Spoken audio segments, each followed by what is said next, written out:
Good morning, ladies and gentlemen. Welcome to Live from America TV. This is LFA TV, and I am your ever so humble, God-fearing, and God-loving host of the show, Jeremy Harrell, the hip-hop patriot. And I kind of came in a little early because we did get the breaking news that the Supreme Court has shot down our the birthright citizenship case, meaning that if you come into this country illegally and you piss out a bunch of kids, they're citizens. Whoever's been born in this country and whoever will be born in this country for the rest of however long it takes to overturn that, or unless there's a constitutional amendment, you are an American. Welcome, everybody, apparently. And whether you agree with it or whether you disagree with it, it is going to have a profound, it's going to make a profound difference in the way we do elections, the way we, it's like we've always had that, like it's always been a thing, and we've challenged it. So it's not like it's, something new that came and our whole lives are changed. We've grown up with this. It's always been if you were born on American soil, then you were an American citizen. President Trump challenged that. I agreed with President Trump because the system was abused. The system was outdated. The system was archaic. The system was absolutely to the point where it was abused. And people knew how to abuse it, and the politicians knew how to embrace it so that they could win more elections. And so I thought that it was a great thing that President Trump did by challenging it, because the way it is written means that anybody could just jump over the border real quick, squat out a kid, and boom. Not only is that kid a citizen, but the chances of the mother or the father being a citizen, whether it be temporary or whether it be permanent, were also very likely. So we've grown up. Always, this was just the way things were, and it would have been nice to have it changed, because unlike the past where we needed immigration, we don't need it in the numbers that we were getting it now. And we definitely don't need the people that are abusing the system to come in the way they are, the way they've been. And you might think it was a 5-4 decision. It was a 6-3 decision, meaning that 6 Supreme Court justices says, as it's written, this is the law. Now, if you go and you read that law as it is written, it's pretty much why all of us thought that this would be the outcome. Because as it is written, it is so very, it's not vague. It's so very to the point. If you're born here, you're a citizen here. Now, President Trump trying to challenge that based on the wording always was an uphill battle. Every one of us here at LFA TV figured that they were going to rule this way because the way it's written. And there has to be a amendment to repeal that decision, that old archaic decision, which I wouldn't say all rules and laws that are old or archaic are bad, but the ones that are being abused, the ones that have been hijacked and taken over for the sole purpose of winning elections, that's when it makes it bad. That's when you have to have a functioning Congress to say, okay, we've got to sit down and we've got to update this, right? So I guess the part of me wants to tell you, and a lot of the show today was actually going to be gearing up for this decision. We didn't think the decision was going to come so early, but it did. And so part of me wants to tell you, look, it's no different than life has always ever been. At least now we're not letting millions of people in the southern border. At least right now, and for at least the next 2 years for sure, Nobody's just going to come over and squat out kids, so we've stopped the bleeding. I mean, I guess if you're going to look at it and not get all freaked out and have all this anxieties, you could say, well, no harm, no foul. It is the way it's always been. It isn't like some new law or some new rule was made and we were challenging it and life is so different. I guess the one thing that we do have is a president who's not going to allow it because he's not going to allow anyone in. So that's not going to stop people that come over and visit while they're pregnant and then pop out a kid. Oops, I came over when I was 8 months and 29 days into my pregnancy.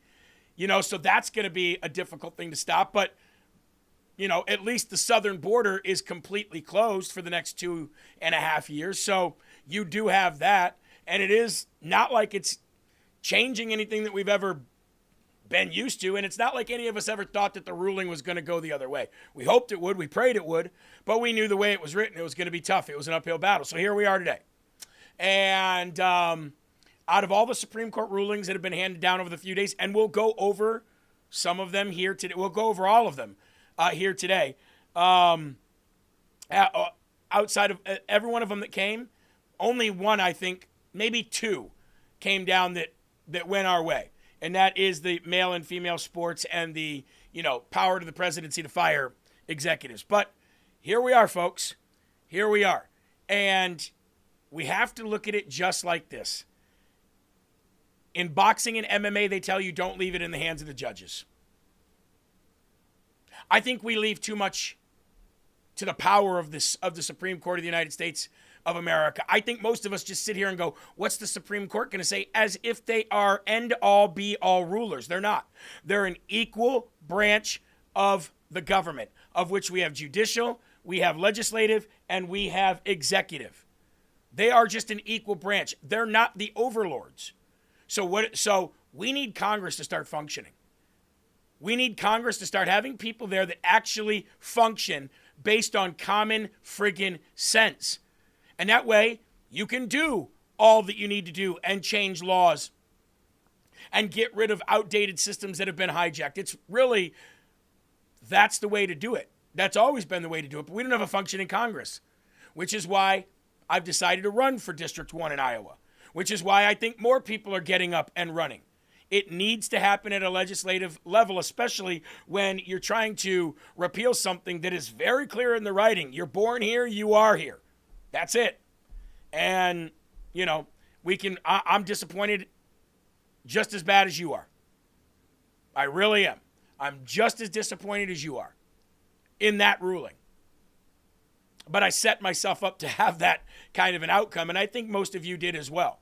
So again, it's nothing really different than the way it's always been. The good thing, the silver lining is that we don't have people just, Eli, walking across that southern border, squatting out a kid and leaving, at least for the next 2.5 years. Still a disappointment. By the way, say hi to producer Eli, everybody. Introducing him now, since we didn't do it the typical way we normally do it. Eli, how you doing, my friend? What's going on, LFA TV family and Patriots? I'd be a little more, beefed up had we not gotten that ruling just before the show. But anyway, yeah, I guess what Jeremy's saying is right. We got to look on the bright side, if there is a bright side. But let's just hope that all the Muslims and Somalians out there aren't like, hey, let's get busy and, yeah, and right? popping out kids because they breed like rabbits. That's right. Cut down this tree, carve it into boat. Let's go. Let's just, But thank God we've got a president that's not allowing anybody in. I mean, we basically have a 0% illegal crossing of the border right now. Take it for what it's worth, folks. You got to take the good with the bad, and you got to keep on plugging. So, welcome to Live from America.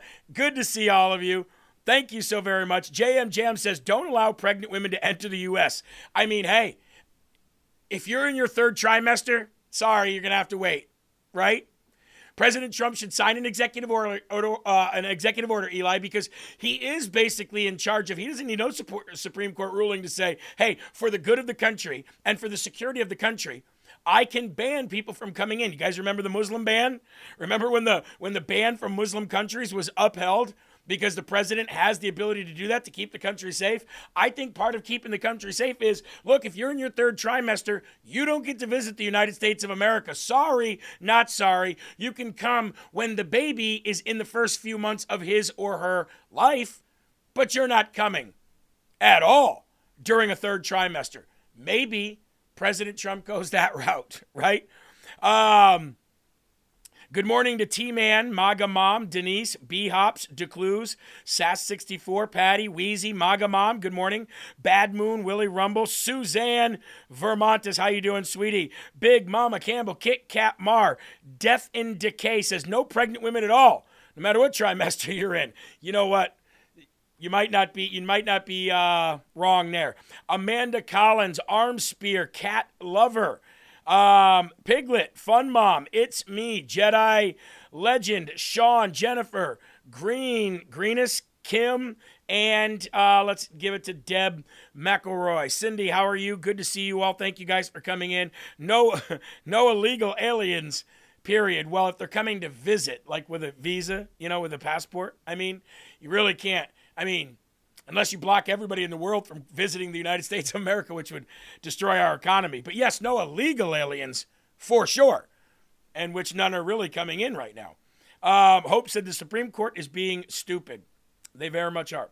Let's go over to YouTube. We've got Jason, User, Thomas, Brian, John, Penguin, Prism, Waffle, Jackson, another one bites McGrowan, Brandy. Good to see you all over on YouTube. Look, fact of the matter is, folks, if it wasn't for the president that we have right now, the country, if Kamala had somehow pulled it off, if Joe Biden had stayed and somehow pulled it off, we would be Europe right now. And you can criticize the Trump administration all you want. You can criticize them all you want about the things that they have or have not done. But I can promise you this, it is light years better than it would have been had we had any of those two in. And securing the border alone was enough for me to vote for this guy. Securing the border and reducing the size of the federal government by 30%, I'll take that too. Record high stock markets, 401ks bouncing back from where they were during the 4 years of the stolen administration. Do you not want that? Would you not take that as well? So criticize all you want, but always compare and contrast where we are and where we could be. And we're in a hell of a lot better shape now. All we got to do is keep fighting. You know what we need to keep doing? We need to keep getting regular people in legislative roles, state and federal. That means running for your state reps, running for your state legislature, your state senate, running for AGs, running for U.S. Congress, running for U.S. Senate. We need more people in there that are going to sit down and go, all right, let's just get things together here. Can we sit down like adults and can we come up with some rational ideas to govern this country? Because as of right now, the only governance that we have is coming from one branch of the government, and it's the executive. And everything can't be done through executive order, folks. It just can't be. It just can't be. So we need legislative to work. And all of this that's going on should encourage anybody that's ever even thought about it to say, you know what, I'm going to do it. What do we have? What does the country have to lose by me, a common sense person, trying to make it into a role like that so that the common sense party can take over? It'd be nice to have a common sense party. Somebody said, never liked Barrett. She leans a little too left for me. Yeah, she needs her V8 juice, for sure. Anyway, I'm happy with where we are in the year and a half that we've been where we are. We've got 2.5 years left to continue to make a difference. The only thing we can do is try. And for all of those who don't want to try, and for all those who have Trump derangement syndrome, no matter what the guy does, this is for you. For someone you know been diagnosed with TDS, the symptoms can be relentless. Fortunately, I'm Dr. Trump, and I have a treatment plan. Let's hear what some of my patients have to say. I have been suffering for over a decade, and after listening to Dr. Trump, I can see some results. Man, I've been suffering for years. I really didn't believe that was help out there. That was when I came across this video on TV. I really thought I was a lost cause. This was gonna affect me for the rest of my life. But after using the treatment plan, I can see a difference. I really wasn't sure I could help some of these people. They were so far gone, I wasn't really sure. I had no idea how much this was affecting my life. Ed Norton. My work is slowed down. I'm hardly recognizable anymore. I just needed help. I couldn't eat. I couldn't sleep. Constantly angry. I made everyone miserable around me. I feel like I've aged 20 years in the last 2 years. I've been so concerned. I was really starting to worry about my future. The treatment is simple. Turn off. Fake news. Say your prayers, and if you ever feel anxious, just have a Diet Coke like me, and you're going to see a remarkable difference in your life. Have you or someone... And McDonald's, too. Somebody said, is this real? No, it's not, but it's kind of crazy where AI has gone, huh? It's kind of crazy where it's gone. And I had a talk with Dylan Fillion yesterday. Dylan, if you're watching, how you doing? We're talking about Iowa politics, and we're just talking about the who's who and the thises and the that's. And there are still a lot of people in this country and in this state who consider themselves to be Republican and also have Trump derangement syndrome. And those people are called the establishment. Those people are called the Uniparty. And I do have a message for the Iowa Establishment Party and the nationwide Establishment Republican Party. Those ideas and the old guard agenda might not be completely dead because the foundation of it has to exist in order to have a conservative Republican Party. But outside of that, outside of the founding fathers' idea for this country and Abraham Lincoln's Republican Party, your ways are done. So it would be much better for the establishment and the MAGA Republicans to figure out a way to rebrand and rebuild as one the Republican Party. The old guard has some great foundational ideas, all the way back to Abraham Lincoln. But the roll over and die, never, ever, ever, ever dominate, never be on offense, and the constant bending over for the Democratic Party, those days are over. So this new Republican Party needs to understand how to go on offense. And the archaic establishment does not know how. You should embrace your MAGA Republican conservatives as the people that know how. And that's the way the party's going. And if you are anything outside of that, the people don't want you. The older people may want you because that's what they have always lived. But everything changes, and the new guard is coming. It's already here. It's what has propelled President Trump back to the presidency again and done what he's been able to do in the face of constant legislation, constant impeachment inquiries, constant crying, billions of dollars of negative news in the media, never catching a break by anybody. Yeah, the guy breathes and he's committing genocide. So, somebody said, did you know Iowa was determined to be one of the best places to live economically? Yeah, and I also I have a testimony of that. I chose to come here over 2 years ago, and I see it firsthand. Economically, it's great. Opportunity-wise, outside of the cities like the Quad Cities and Des Moines and places like that, there's not a lot of opportunity for youngsters coming up if they don't have family farms. So it is also on the list of people leaving the state. And that's a problem. So we have got to figure that out. Anyway, that's the opening portion of today's show. Let's go to the Lord in prayer. Join me, and then we will get started with the first and foremost section of today. Our Father who art in heaven, hallowed be thy name. Thy kingdom come, thy will be done on earth as it is in heaven. Give us this day our daily bread, and forgive us our trespasses as we forgive those who trespass against us. And lead us not into temptation, but deliver us from evil. For thine is the kingdom and the power and the glory forever. In Jesus' name we pray. Amen. I also want to say something to all of those people who get frustrated over every Supreme Court ruling or loss or this or that, or a judge's ruling or a rogue judge blocking this or a temporary restraining order on that. In 2021, after the election was stolen and everybody went to bed and you woke up and Joe Biden suddenly became a super politician, right, that everybody loved, and Trump got 0 votes overnight, you were facing every uphill battle that you possibly could look at. From the border to your 401k to lockdowns to everything that happened, you were facing every uphill mountain. And we lived by a creed: we're coming for you. Remember that? Do you remember those days? Do you remember feeling utterly hopeless and going, we're done? And look what happened. So for everybody out there who can't take a win for a win and a loss for a loss and say, hey, where are we overall from a 5,000-foot overview? We're killing it. You've got to remember those days. You absolutely have to remember those days.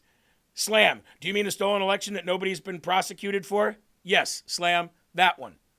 That one. As if nobody knows what you say over and over and over and over. Slam is, I love having Slam here, but the problem with somebody like that is they'll never take a win as a win. Ever. John Bolton pleads guilty the other day. Yeah, but he should have got more. You can't. You live by that attitude, you will never be happy ever. Ever. So I implore you to look back on those days, look at everything you had to go through to get where we are, and look what's happening right now. Pretty much the way I look at it every day. If you are just joining us, the Supreme Court 6-3 ruling has ruled against Trump's inquiry to stop the birthright citizenship anchor baby situation that we've been dealing with in this country for decades and decades and decades because of Janet Napolitano. Do you guys remember Janet Napolitano? Janet Napolitano was one that let all the Haitians come in on temporary status, and then they squatted out a bunch of kids. Remember her? Every time there's been some kind of a Syrian disruption and a mass migration that bring them all here, they squat out kids. But here's the thing. The parents never leave. The parents squat out the kids stay here, the kids are citizens, and the parents just become citizens by proxy, just by default. I mean, they're just stuck here like anchors as well. The only thing that stops this right now is Trump not allowing any illegal immigration coming in. But again, that doesn't stop people that fly here and have babies. That doesn't stop people that drive over the border to visit and have babies coming here legally with a passport. That's where this really starts to take shape and where the legislative body needs to get involved. But they won't. They won't because of the fact that it's voters. It's voters, and they want voters. And I'll tell you, after the mail-in ballot ruling and the citizenship ruling, it doesn't set the Republican Party up for any wins when it comes to the ways these people have been able to hijack laws and rulings in the way of our land and use them in order to cheat in elections. See, people go, how are they cheating? You've never said, how are they cheating? They're literally hijacking rules and laws and using them in order to cheat. It's almost like Muslims coming here and saying, you have to give us freedom of religion, but their religion is a terrorist organization. They've hijacked a constitutional law, and they've, under the guise of that law, they take over and they metastasize like cancer, and they destroy communities. Well, the Democrat Party had done the same thing. They took over Act Blue and made it an arm of donations that they would get through 501c3 tax-exempt donations, and then they would disperse them through super PACs to candidates to get them elected. See, everything they're doing is legal to an extent, other than James O'Keefe finding out that people were having their identity stolen. Everything that they're doing is a legal path, but they use it for nefarious reasons, and that's how they tip the scales of elections. To me, that's cheating. Being able to count mail-in ballots for weeks and weeks and weeks and weeks and weeks when you send out multiple mail-in ballots per person, to me, that's cheating. To me, that is not done in a fair way. And if we don't have elections where everybody goes, okay, that sucks, but that's fair, then nobody's going to believe in our election system. And you know that democracy, they say, that keeps being attacked? Well, it's gone. You understand what I'm saying? When we say cheating in elections, we mean abusing the system in ways to tip the scales. And these two Supreme Court rulings this week didn't help us to stop the tipping of the scales. However, the good thing that we have going for us is the Democrat Party's approval rating in their own party. They're having a civil war right now between socialism and Democrat, or socialism and liberal, I should say. And the mainstream media is actually going after them day in and day out over this whole open arms socialism to communism way that the party's going. So good thing for us right now, the Democrats are even worse than the Republican Party. The outlook of the country looking at Democrats is far worse than it is the Republican Party. So regardless of the fact that we didn't stop them with the mail-in ballots and the birthright citizenship from tipping the scales, we're right where we were. And being right where we were, I don't know if you guys remember what just happened a year and a half ago, but we stomped them with all of that tipping of the scales. We beat Kamala Harris overall by 3 million votes. That's not close, folks. That's a stomping. So for all the people that go, oh, they struck down birthright citizenship, or oh, they struck down mail-in ballots for counting for days and days and days and days, we just beat that. It's not like we didn't. Don't forget that. We know how to beat them. Play the same game that they're playing, ballot harvest where it's legal, do the early voting, do the mail-in ballots as well, and make it too big to rig. We just beat the snot out of them. So for anybody going, well, that's it, there's the country, well, what?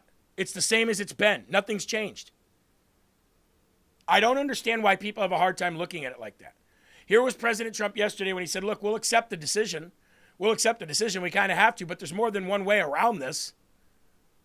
But the legislative body is too out of whack for anything to happen, I think. Accept it's the Supreme Court, so I'll accept. I think it's very bad for our nation. We're the only nation that does it.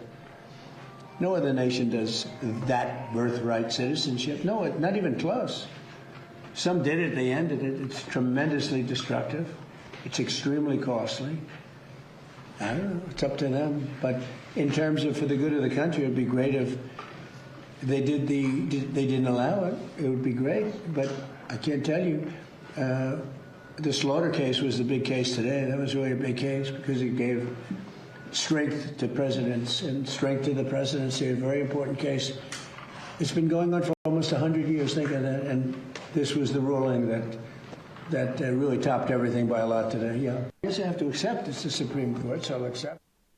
So, of course, I mean, one thing about, if President Trump was Eli, correct me if I'm wrong, do kings and tyrants and fascist leaders accept decisions from courts, or do they just do what they want? Pretty sure if you're a king, you can do whatever you want. That's the whole point of being a king. Well, that's weird, bud, because President Trump, the king, right, the fascist, tyrannical dictator ruler, just said, of course I'll accept the decision. You know, hopefully it doesn't go that way. So I don't want to see another no kings protest. I don't want to see another fascist dictator statement, because clearly not only does he adhere to the ruling of the Supreme Court when it comes to stuff like this, but he also left office last time, Eli. And correct me if I'm wrong, do kings leave office willingly, or do they stay and rule? I'm just spitballing here. Yeah, if he was a king, he would stay and he would say, "Screw all of you. I'm the king. Good to be the king. Not going anywhere." But gee, it's weird. He's never done that. He always leaves when his term is up. Probably wouldn't mind making him a king, but I'm just saying, king for a day, right? But we never got the day one dictator thing either because he respects the rules and the laws of the country. How about that?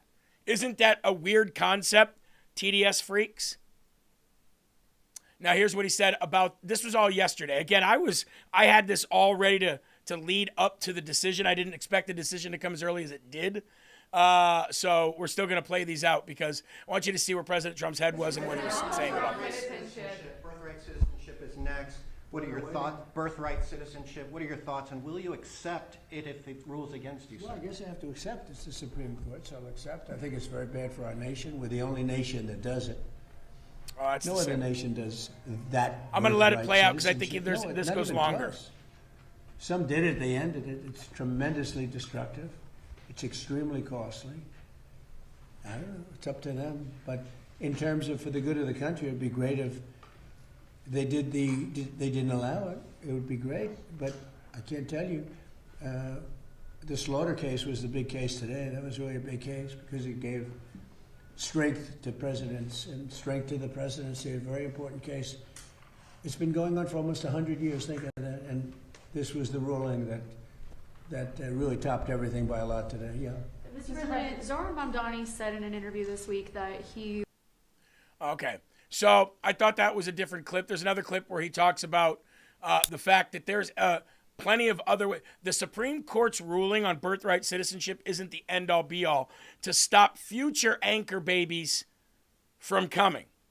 Like once President Trump is gone, he has to relinquish his power of the border. What happens if a Democrat gets in there?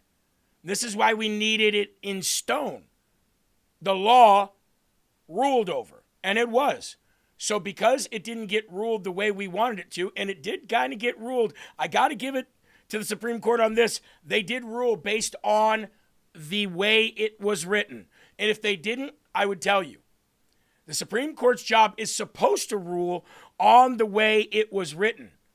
But they probably didn't realize 250 years ago that one party would hijack this as a way to get votes because at that time we needed immigration to come into the country. We needed it in a big way. We don't need it today. We need legal immigration in which, hey, once you're here, you're voting. Good. But we don't need illegal immigration. We don't need people just showing up and coming in like they did under the Biden administration. So the other way is that the legislation has to change it.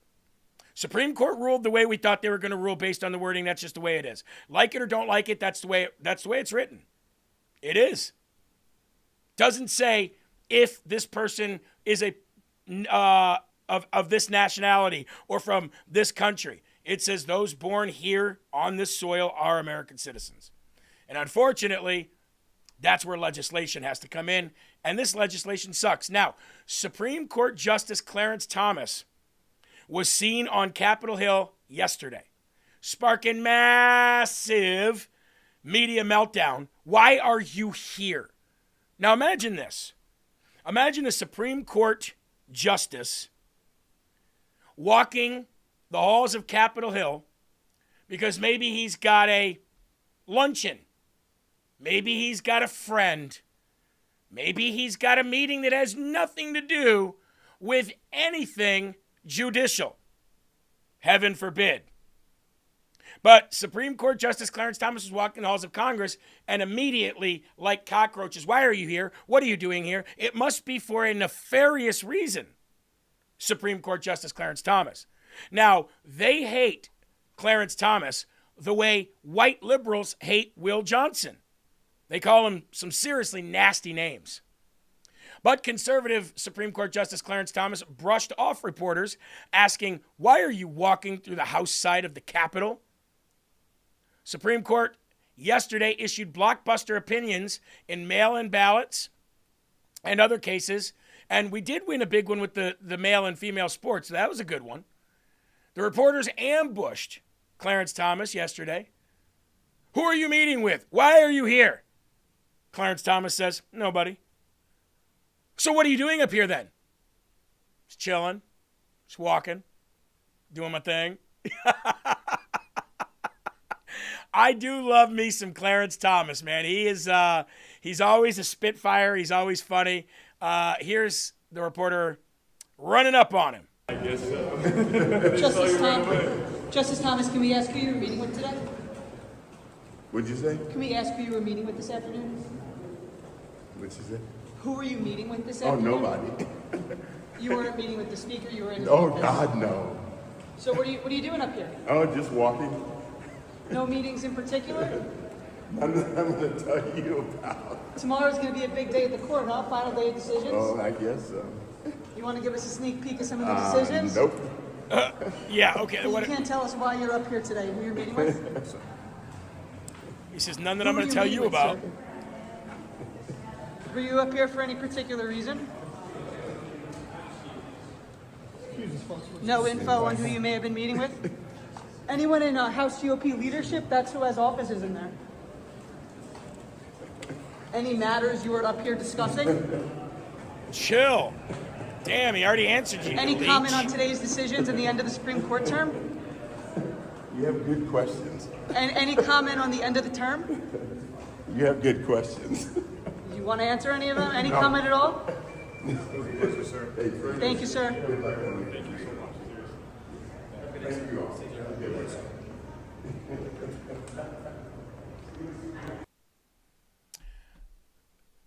Sir, why are you here? Don't worry about it. Who are you meeting with? Not meeting with anybody. Then who are you meeting with? Not meeting with anybody. Are you sure you're not meeting with anybody? Not meeting with anybody. Would you like to tell us anything about the rulings? No, I wouldn't. So who are you meeting with? Chill. Damn. I do like the way he just kept laughing it off, though. Right? You know, it would have been great if he would have said, I'm meeting with Nunya. I'm meeting with Representative Nunya today. Oh, who's that? None your business. That's who I'm meeting with. Representative Nunya.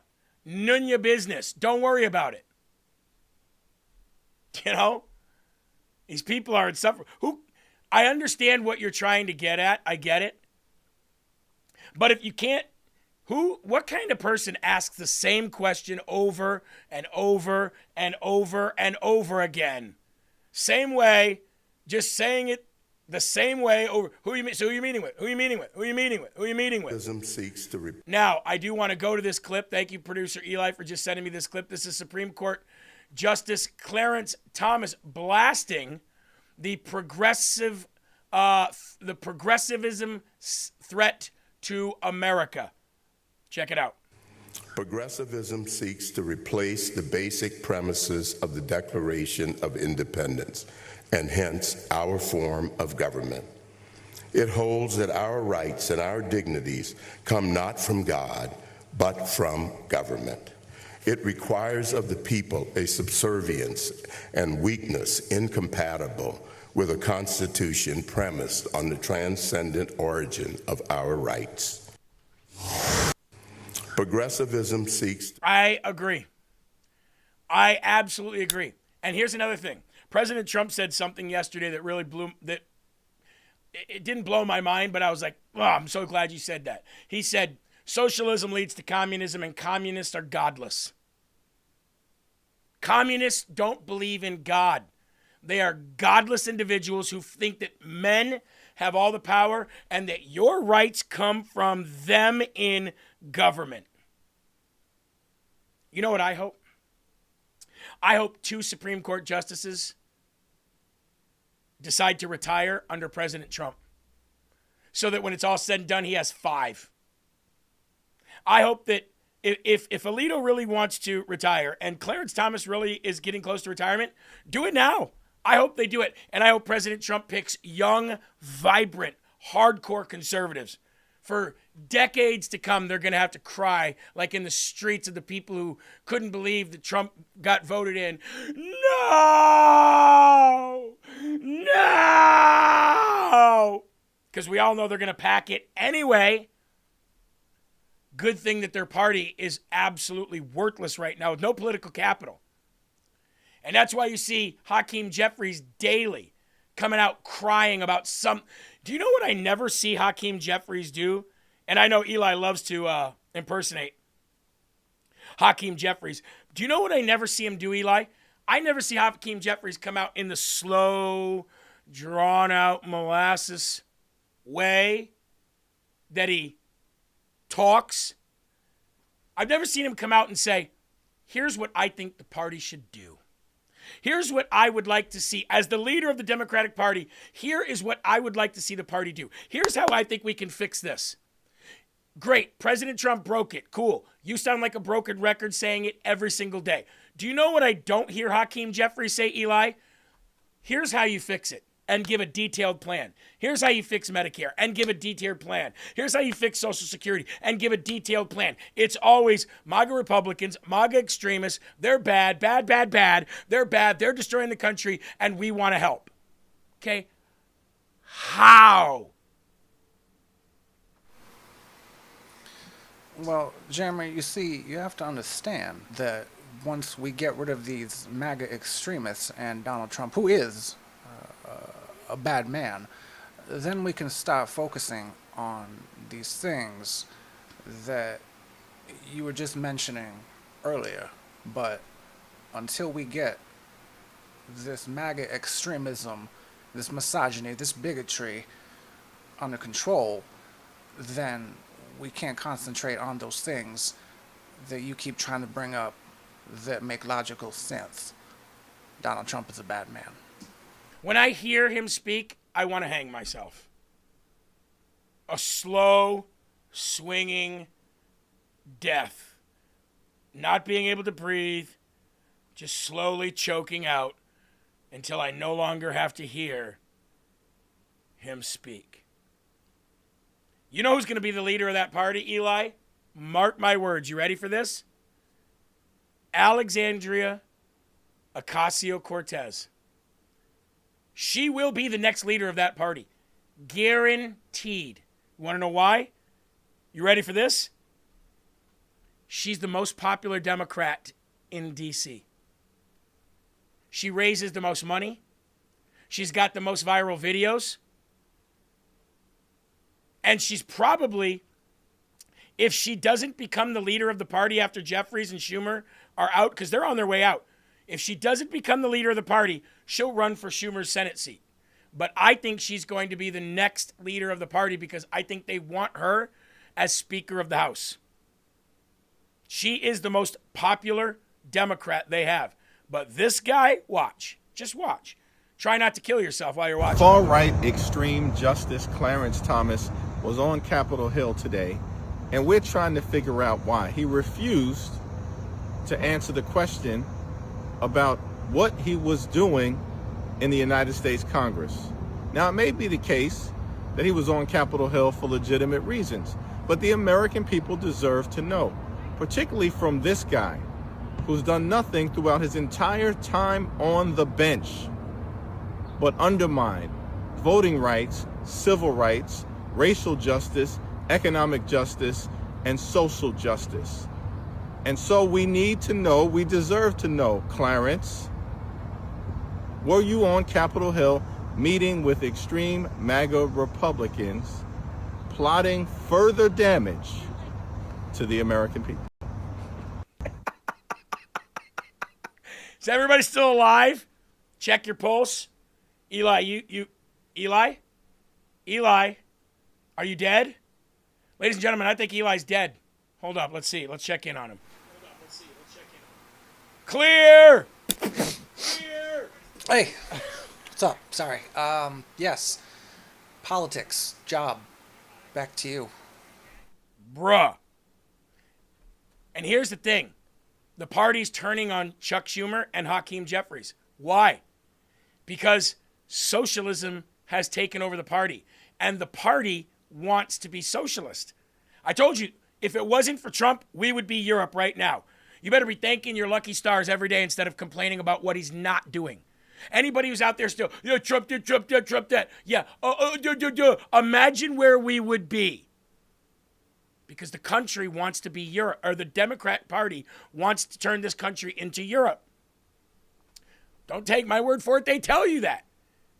And by the way, did you guys know that Alexandria Ocasio-Cortez didn't even have a thought about running for office?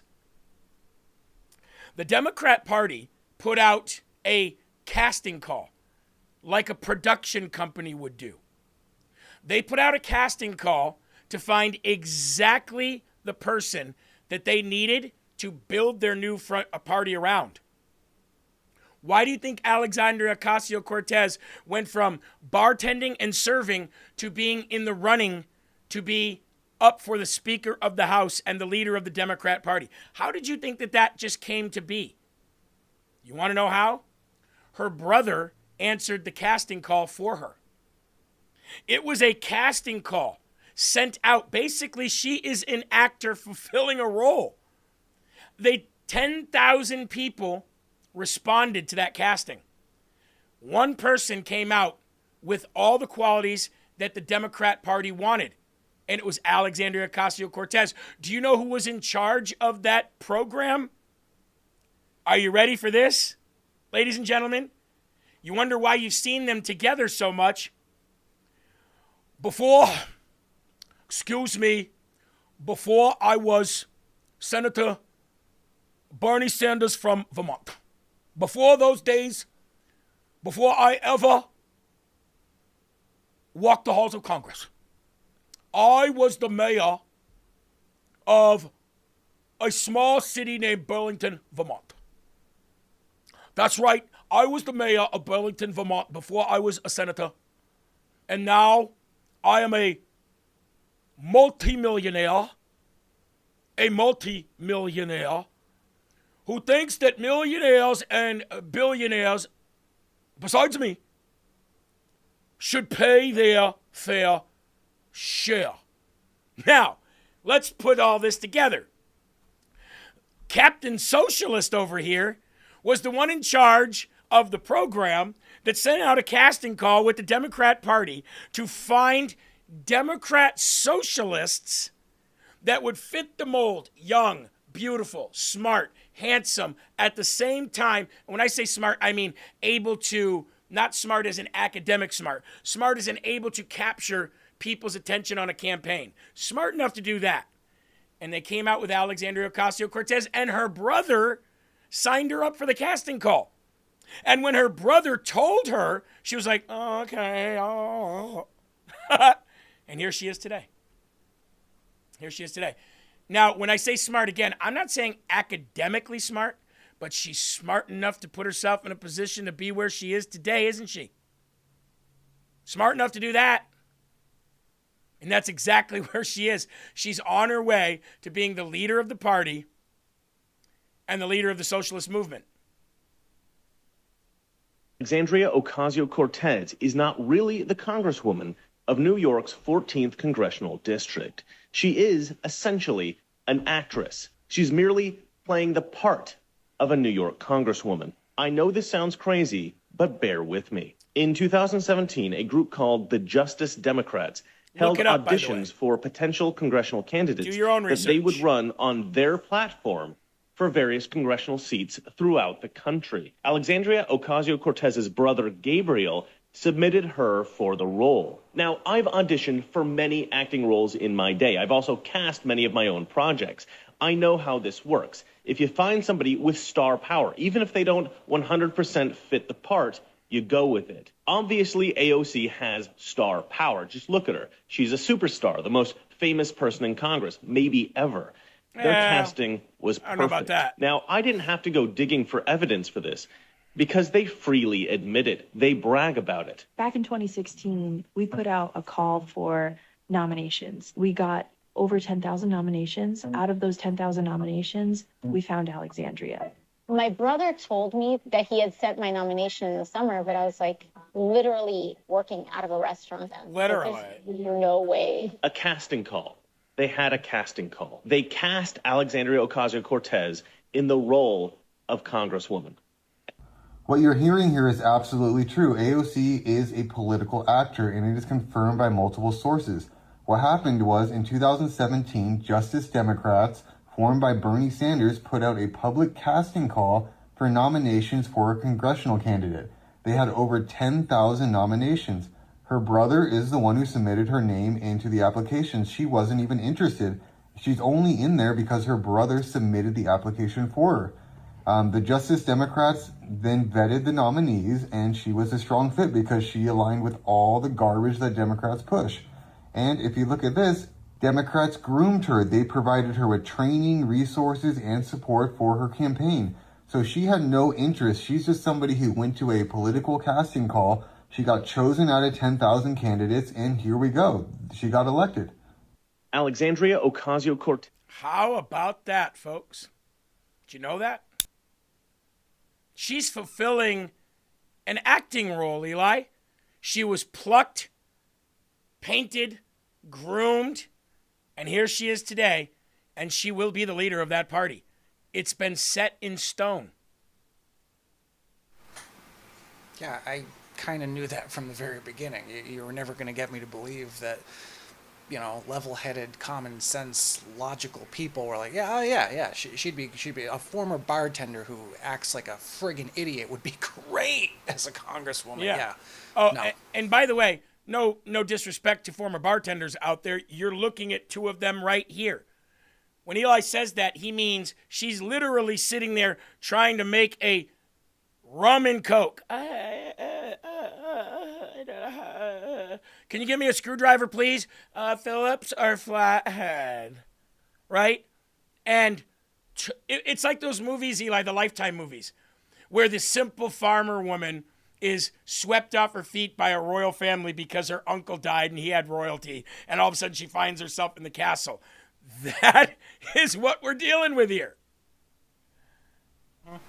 Yeah, and to the point of, she went to college and she's got degrees and blah, blah, blah. It's not hard to memorize information just to get through tests. But if you don't use that information later in life, how many people do all of you know that went to college and they don't do jack, S-H-I-T, excuse me for saying so, with the degree that they got? She just happens to have been given her position. So you think, she was smart enough to make it where she made it. No.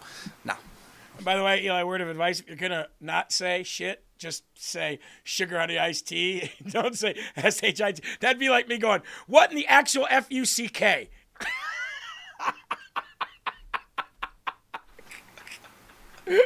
Hey, still didn't say it. Hey, there you go. Exercising some self-control there, producer Eli.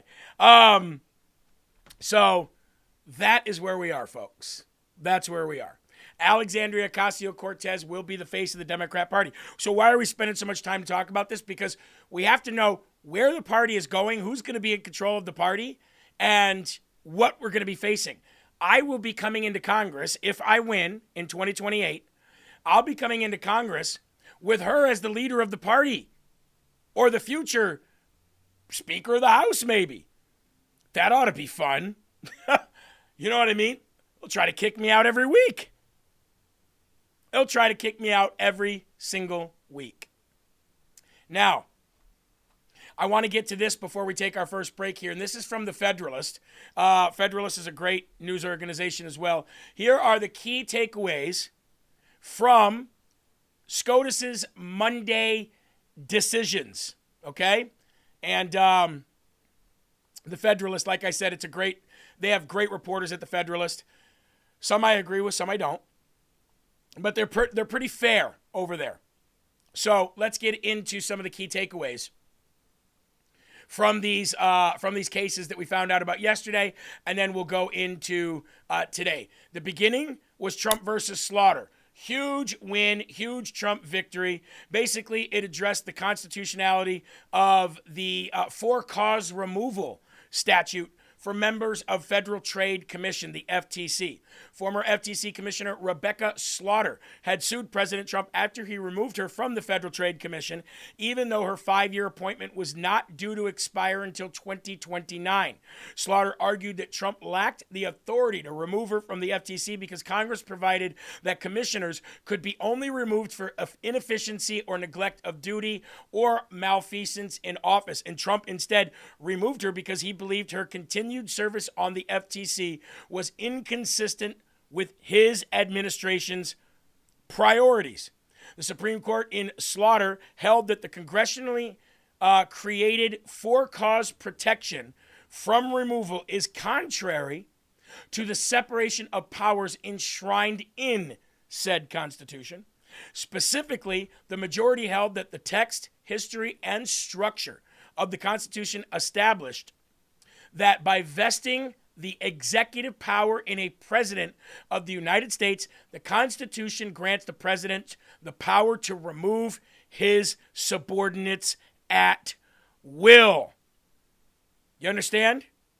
You know who else he can fire? J.D. Vance. If President Trump decided today, I do no longer want J.D. Vance as my vice president, could fire him too. Should have fired Mike Pence. He can fire everyone below him. Period. I love it. So that was a big win that we got yesterday. The second one, Trump versus Cook. Unlike Slaughter, which holds huge potential to restrain the administrative state and render presidents more responsive with negative consequences, the Supreme Court holding in Trump versus Cook has limited ramifications. In that case, the Supreme Court held that the president could not fire Lisa Cook, a member of the Board of Governors of the Federal Reserve System, without providing her notice of the charges made against her and an opportunity to be heard in her defense. Now, that does not mean that he cannot ultimately get rid of her. He can, but he's got to do it in a manner which would be a notice first, a notice of why, and then an opportunity for her to defend herself. Still the power in the presidency, but he's got to adhere to a specific sequence of events in order for that to happen. And the third case yesterday, by the way, we're at 3,400 live here on Rumble. Great job, everybody. Great job. Appreciate that. If you have not yet done so, click down and click that, or reach down and click that thumbs up. We appreciate it. And continue if you've just coming in to share. We appreciate it. Trying to get back to $4,000. Okay? Over on YouTube, I don't know, 50, 60. Only probably about 10 real cool people. Watson versus Republican National Committee. The third case from yesterday, holding a political angle, was Watson versus the Republican National Committee. Like Cook, that decision has a much narrower reach than the ramifications flowing from Slaughter. In Watson, the Supreme Court considered whether Mississippi's election law, which allows for the counting of ballots postmarked by Election Day, but received up to 5 days later, violates the federal Election Day statutes. Now, obviously, we know which way that went. It did not go in our favor. But here's the thing. They have to be postmarked by Election Day. Understand? That I don't think a lot of people are taking that part away from it. Now, I still think it sucks. I don't believe in mail-in balloting unless for those who are already pre-vetted and those who already have a valid excuse to do so. However, a lot of people aren't talking about that. They're not talking about the fact that they can't be postmarked days later. So it does limit the amount in which they cheated in the 2020 election, which they were still bringing in ballots that were postmarked 7 days later in places like Pennsylvania and in places like Nevada and in places like Arizona. Remember? So those were the big takeaways from yesterday's rulings. And then, of course, we also got a major big ruling today when it came to the men and women's sports ruling. But we'll get to that in a minute. Because right now, I don't want to talk over him when it's Miller time. Stephen, now, the president, I think, was pretty clever how he handled this today about this case. He basically said, look, there are other great cases out there. We're going to talk about those with Jonathan Turley. But nevertheless, he was disappointed that his appointee to the court, Amy Coney Barrett, wrote that majority. Well, look, let's just call it like it is.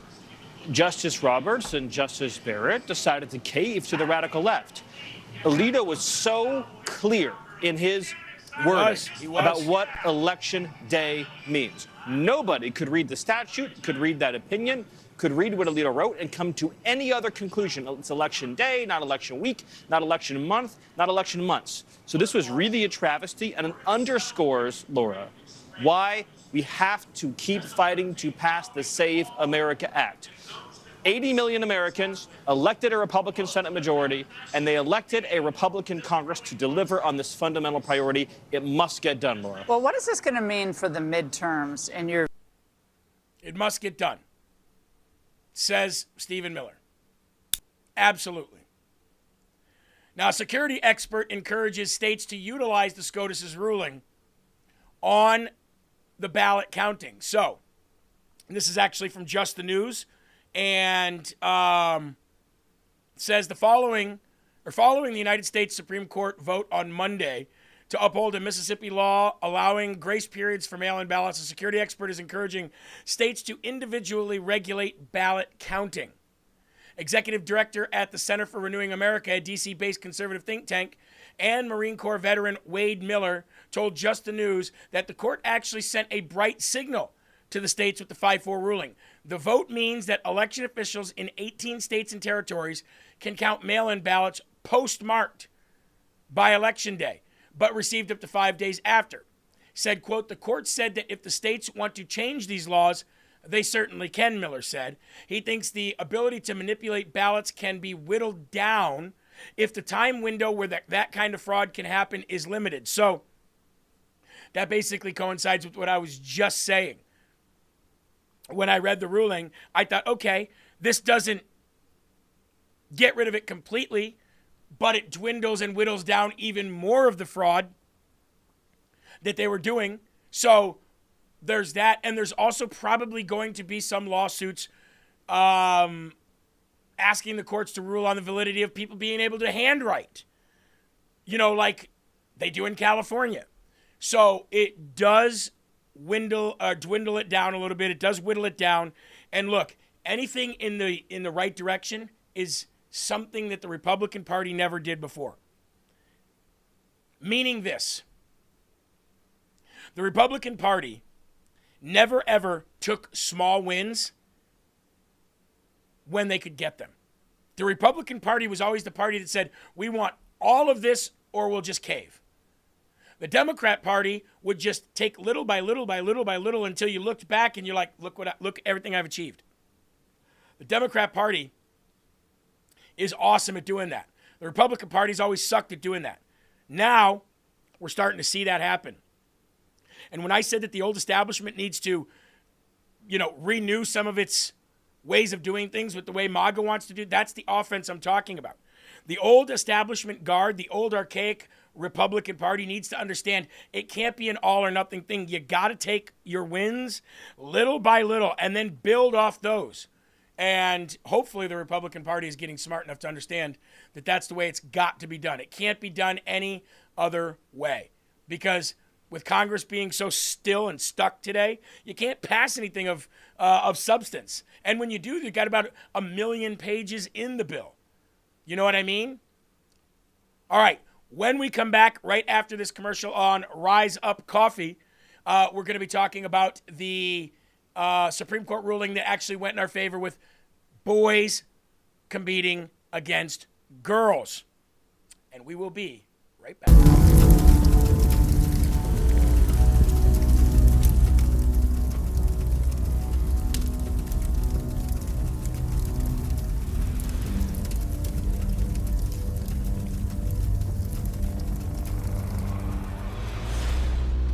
In the long history of the world, the struggle to survive has been a constant.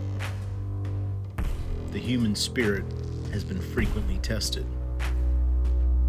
Every man has had his own struggle. Every man has made sacrifices. And every man has been pushed beyond their limits. Survival is crucial. The desire to be prepared has never wavered.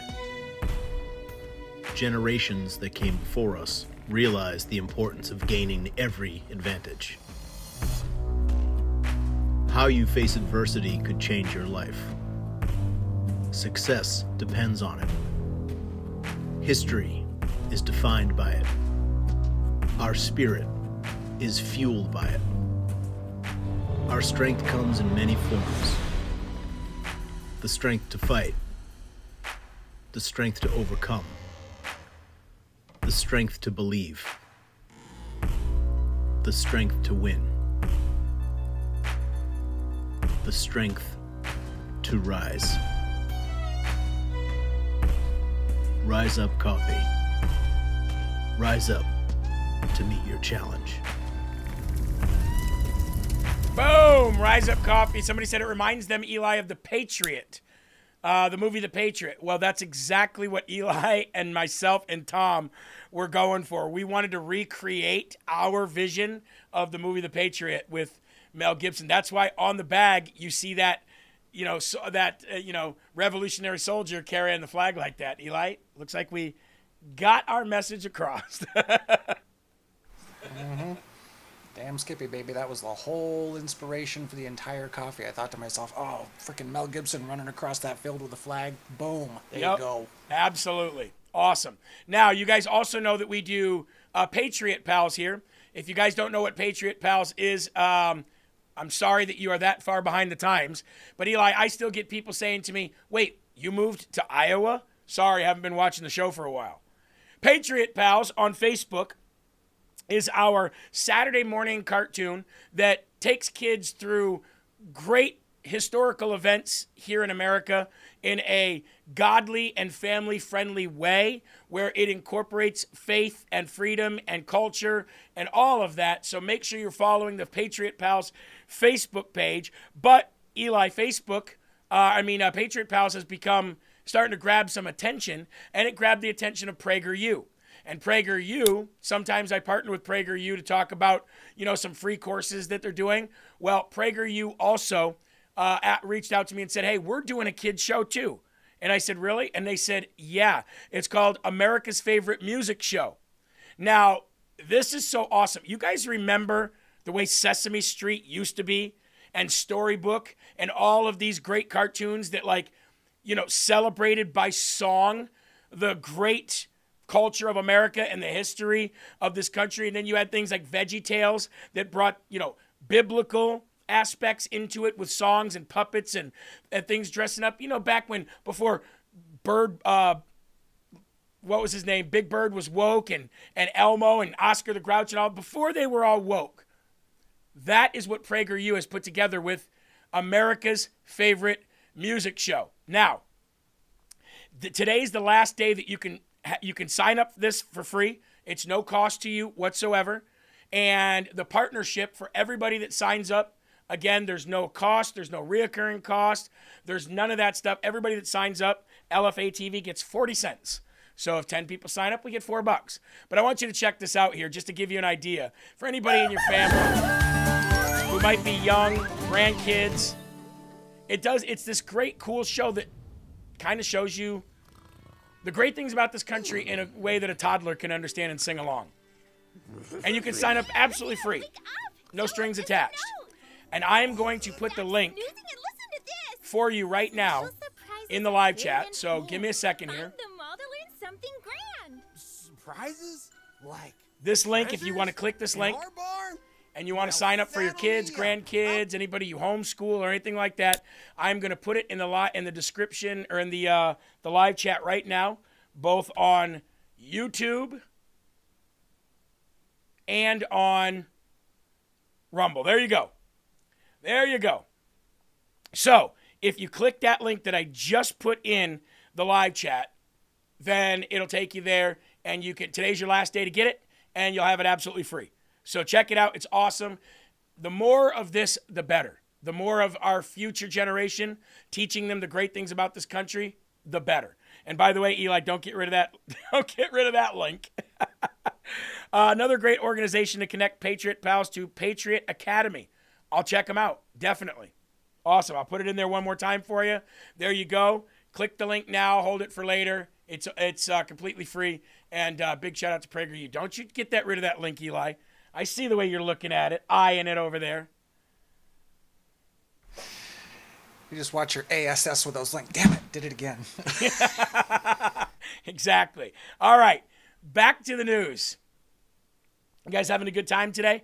The men and women's sports, or the boys and girls sports in schools, I should say, that did go our way. So let's go to that. Was breaking right before the show as well. Court has ruled in favor of Idaho and West Virginia laws. These are state laws now that ban transgender athletes from participating on female sports teams. So the challenges against those laws have now prevailed. Don't know what the breakdown was. Some thought it might be 9-0. Others were suggesting 7-2. We'll await that and bring in our legal panel, Jonathan Turley, Brett Tolman, former federal prosecutor, and Carrie Severino, former law clerk for Justice Thomas and president of JCN. Okay, Professor Turley, the Supreme Court rules in favor of those laws. Break it down. This is what we anticipated after the oral argument. The justices appeared to view this as a matter left to the states. This is welcome news for many in the country. This is an issue that polls almost at 70% in favor of keeping sports to biological genders. So this is likely to really spur on other states to follow suit in terms of their own laws. It also reflects the fact that the court previously, in fact last year, said that transgender status is not a protected class in the sense of race or religion. So that is a consistent position. Particularly justices like Justice Barrett have been extremely outspoken on that point, saying that this is not going to happen, to treat transgender status as that same type of protected class. And during the argument, the litigators actually sort of tried to avoid that because they knew where the majority of the court was. And so basically it leaves it up to the states. And by the way, Suzanne says that link isn't working on some things, but it's working on others. So she put in a link, I put in a link. Both of them are good. You can click that. Now, it's basically leaving it up to the states, right? Leaving it up to the states, just like with abortion. And here's the thing, sooner or later, every state's going to have to, they don't have to, but the Olympics have even banned trans genders competing against girls. Eli, is there some breaking news on Justice Alito that he's going to be retiring? Give me 1 second, ladies and gentlemen. I want to make sure if that's true or not.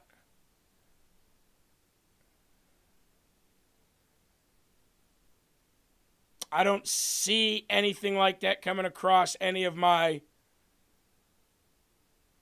news. If that's the case, folks, then that's crazy that we were just talking about if any of them retire, it would be nice if they did it under President Trump. But anyway, until we get to that, if that's true or not, the courts decided, the Supreme Court decides that does not violate Title IX, and that states can basically determine for themselves whether they want boys beating the crap out of girls. You know, it's never the opposite. You know that? Eli, you never have a woman clamoring to play in the NFL as a linebacker. You never have a woman wanting to fight in the men's lightweight division in MMA. It's always the men who can't compete with other men, so they want to go and they want to beat the crap out of girls. And I can't believe we're even having a Supreme Court ruling that says this. Mm-hmm. Yeah, and don't get me wrong, I'm sure some of them exist here and there, but you never see prominently women oil drillers, coal miners, any of those dirty, ridiculously heavy equipment type jobs, construction workers. Again, like I said, I'm sure some exist, but you don't see them clamoring, hey, we can do that too. We can do it, we just don't want to. Yeah, exactly. So that was a good ruling. Unfortunately, we have to even have a ruling on that. Men should not be beating the crap out of women in any kind of game or sport or competition or anything. But again, imagine that, Eli. Imagine a woman going, I think I can do this. I think I can play in the NFL. And they put her in there as, a running back or a linebacker. Remember the movie The Waterboy? Remember? With the success of The Waterboy, now other colleges want to try out. Michigan's going to use its Towel Boy.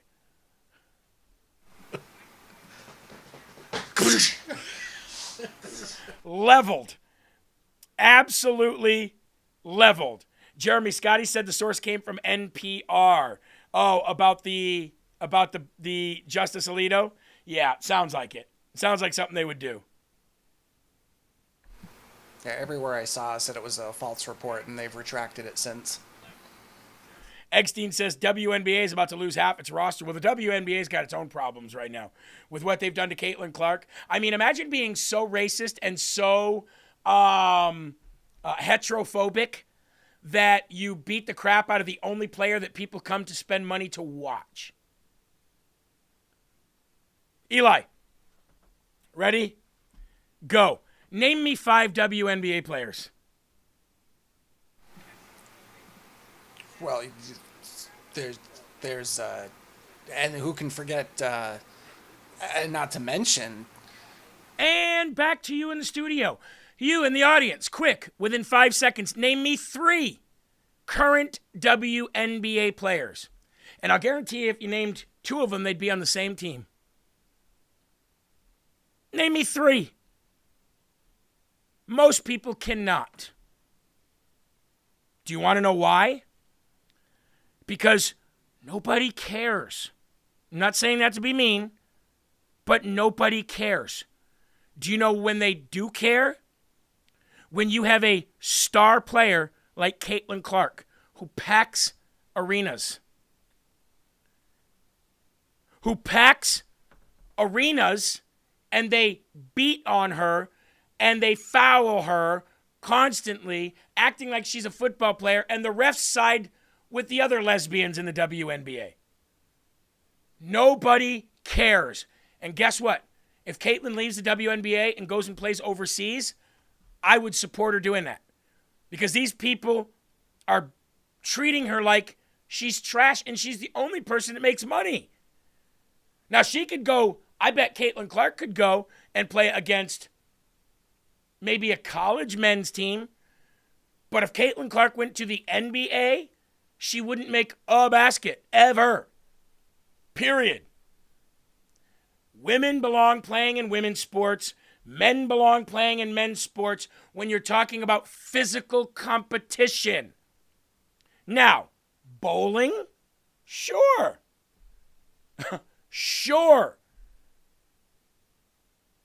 But when you're talking about physical competition, it's a no friggin' brainer.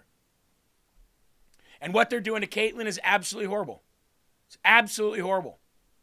Now, I want to get to these Supreme Court justices because I know a lot of people have a lot of beef with people like Amy Coney Barrett and Justice John Roberts, who are not Republican, by the way, at all.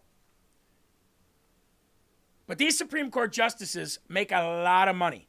Now, look, some people said to me, oh, when you go to Congress, you'll probably become a millionaire. What if I did? What if that happened?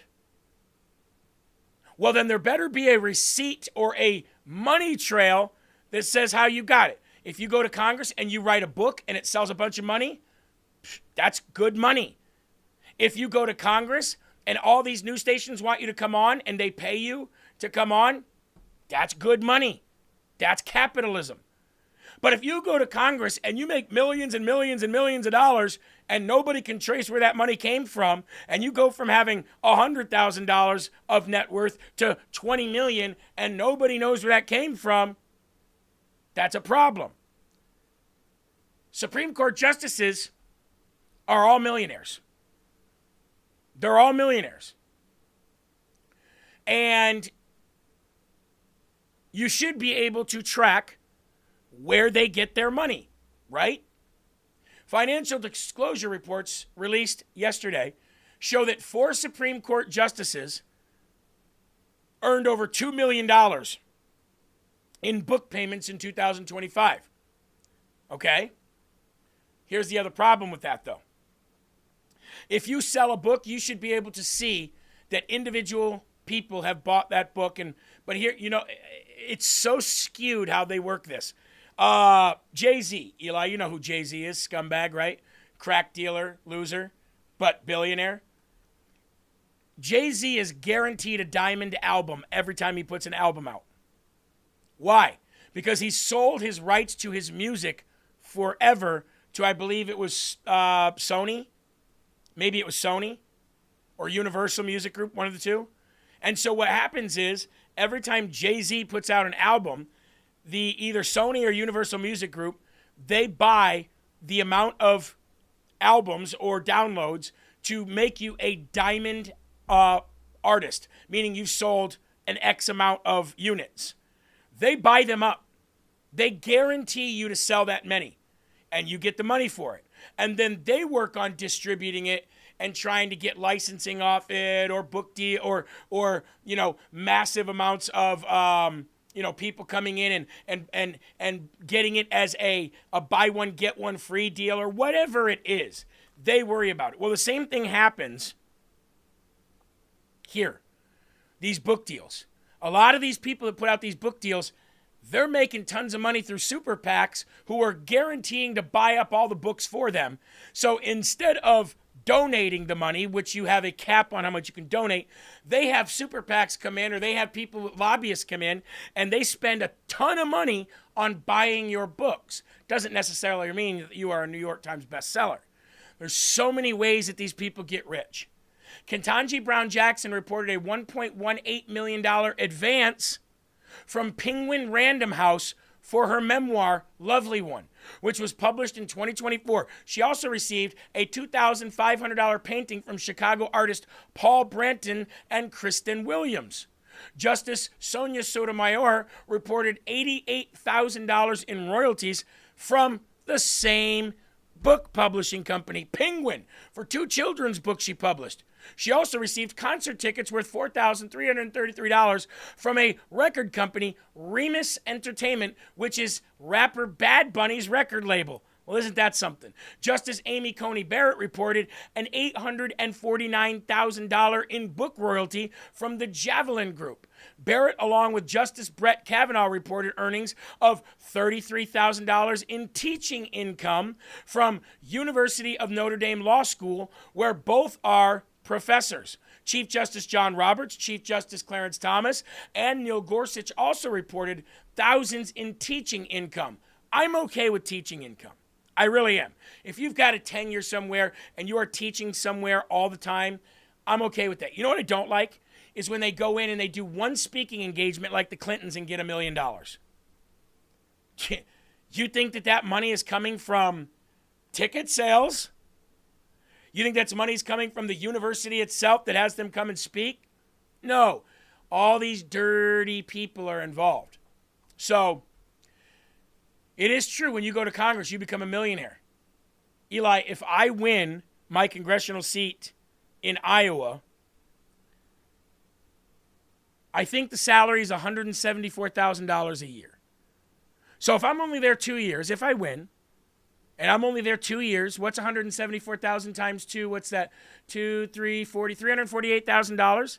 So $348,000 is what I should have made in that 2 years in Congress.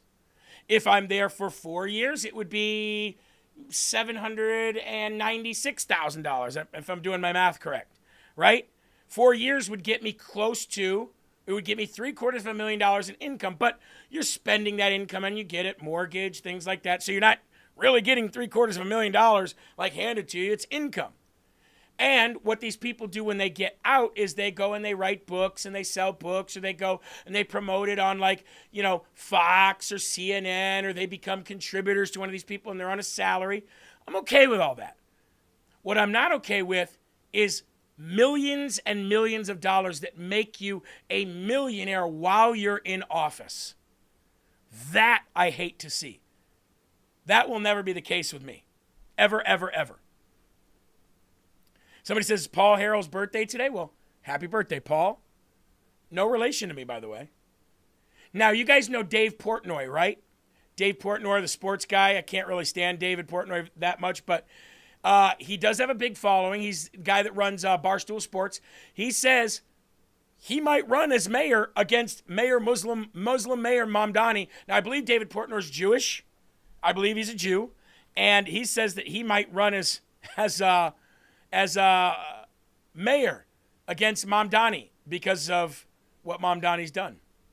Let's see. Never get involved in politics. I think you can do more in the private sector. This and what is going on has actually made me pause that thought. I was saying to you, that old Plato quote, if you don't do your public service and run for office, you're doomed to be run by basically dummies. Right. And right now, I feel like that's what's happening. Now, not everyone's getting out to vote. I think what the Democrats have done is they've let the fox into the henhouse. Right. And now he's just running rampant and kicking them all out. Right. So it's a scary time. We need leaders to step up.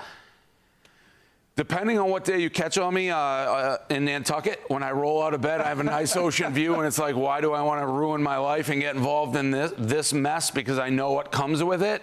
But sometimes I do feel like it's my duty. I can't turn away. I feel like I could make a change, maybe. Okay, I got to stop right here. Just because I'm not a Dave Portnoy fan as far as the Barstool sports stuff, it's nothing to do. I don't think he's a good guy. It's just not my brand of entertainment. However, this is what I'm talking about. I'm not even endorsing him. Don't care if he runs or he doesn't. But what I do like is regular people saying exactly what he just said. I can't just sit back and do nothing but bitch, moan, and complain anymore. Pyru just says NPR just retracted the Alito article. Well, of course they did. Of course they did. Me saying I like what he's saying is not an endorsement of Dave Portnoy. I don't know if anybody can be better than a Muslim at anything, right? So, and he loves America, so give him that. But what I'm saying is when people have had enough, they've got to do something. This is supposed to be a government for the people, by the people, and of the people. And right now, it's not. It's not for the people. It's become more by the people since Trump, but still not fully. And it's not of the people. We need more. So when I put out my statement the other day that said, this is the last thing in the world that I want to do, it wasn't me saying the last thing I want to do is represent the people of Iowa. It was saying I don't want to live in D.C. But sometimes we all got to do something we don't want to do. I do run in politics, so I don't know. It depends on the day you catch me. But let me say this. I spend a lot of my day losing my mind on what's happening right now, especially in New York. Yeah. I mean, you got the Nazi in Maine. This really, really worries me. So you I'm might not sure. run against Mondani. I would love to run against. If I was going to run, it would be here. Can I win here? I have no idea. I don't know the demographics, whether I get enough votes. There's a lot of people who like me in New York City. I know that. I've done a lot of good in New York City when I wasn't thinking about politics, whether it's the Barstool Fund, pizza places. So it wasn't for show. I've had a real job. I've done real things, unlike these clown politicians who have never had a job and never been in the real world for a day. It's not wrong. But the people voting for these people who just won are like these young, white, like Ivy League-ish, elite-ish women. It's like, who are they? Like, they'll never vote for me. They'll never believe in common sense. You know, it's just common sense. He's a Massachusetts guy, right? I don't know if New York would vote for a Massachusetts guy, but I like what he's saying. I like what he's saying because I told you the Democratic Party is going one of two ways. It's either going full communist Muslim or rational people will take the party back. I don't see the latter being the case. And the more of that spreads, it'll spread to the center. It'll spread to the right.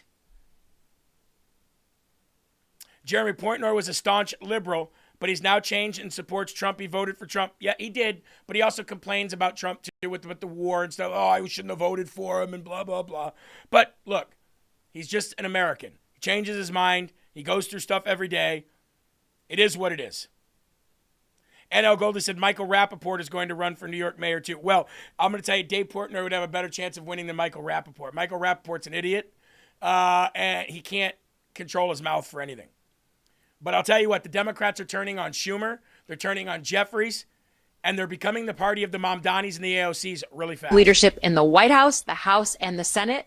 And on both sides of the aisle, that includes Democrats. If people can't understand that the game has fundamentally changed and they can't adapt, then they need to let others lead. It's no longer the overall electorate that doesn't like Chuck Schumer. Look at this change among Democrats themselves. Chuck Schumer's net favorable rating with Dems now versus the last time Democrats were going for that Senate majority. In early 2020, look at this. Chuck Schumer was 40 points above water, very much on the positive side of the ledger with Democrats. 6 years ago. Look at this change. This is nuts. Johnny B off on the side going, my goodness gracious. Now he's a point underwater with Democrats. Chuck Schumer isn't unpopular overall. He is that. He's not just that. He's actually not popular with Democrats. Alyssa Slotkin, who's a moderate Democrat, her comments not coming out of left field. Again, to be clear, this is among Democrats. This is among Democrats where Chuck Schumer is struggling. All right, how's he doing among Democrats in New York, his home state? Yeah, you think that this number is bad. What about here in his home state of New York? I tell you, these numbers scream primary challenge 2 years from now. Look at this. Okay, New York Dems who view Chuck Schumer favorably. Again, in early 2020, it was 75%, 3 in 4 Democrats. Now it is less than half. Less than half of Democrats in Chuck Schumer's home state of New York, 47% who view him favorably. This is part of a larger picture in which Democrats are turning against their leadership. They are specifically turning against Chuck Schumer. He is actually underwater nationally with Democrats, and even in his own home state of New York, the Empire State, he can't even reach 50% favorable rating with Democrats. We need new leadership in the White House. Wow. What does that tell you about where the Democrat Party's going? And if the Democrat Party's going that way, let me ask you this. For anybody out there who might be thinking of running, for anybody out there who might think they know somebody who might be thinking of running, ask yourself this. If the Democrat Party is embracing the Mamdani, AOC, Bernie Sanders way of doing things, do you think that the current Republican Party will stand up to them? Do you think that the current leadership in the Republican Party will stand up to them? I know there's plenty of people in the Senate and the House in the Republican side who would, but I'm talking about leadership, people who actually can do something. Do you trust John Thune, Tom Cotton? Do you trust Mike Johnson? Do you trust James Langford? Do you trust Steve Scalise? Do you trust these Republican leaders to stop that or to combat it in any way, shape, or form, even verbally? No. No. So what's the alternative? They're going that way. You know what I found out? I'm not going to name any names because I'm trying to build a relationship with people here based on, private conversations. But do you know that how much Hakeem Jeffries has spent in the district that I'm running for in order to steal Iowa and turn it blue? Does anybody want to guess how much money's already been spent? I told you this. Marinette Miller-Meek spent $4 million the last 2 elections and got like 262,000 votes to win here where I'm at. All right? Do you know how much the Democrats have spent to flip it already this year? In the 6 months that we've been in just this year alone, they've spent $6 million. They're slated to spend another $10 million going into 2028 just for this district. Want to give a big shout out to the Grant Stitchfield Army for just raiding the stream. Big shout out to my buddy Grant and whoever raided on his behalf as his moderators. But we love Grant. Grant's a great guy, friend of mine.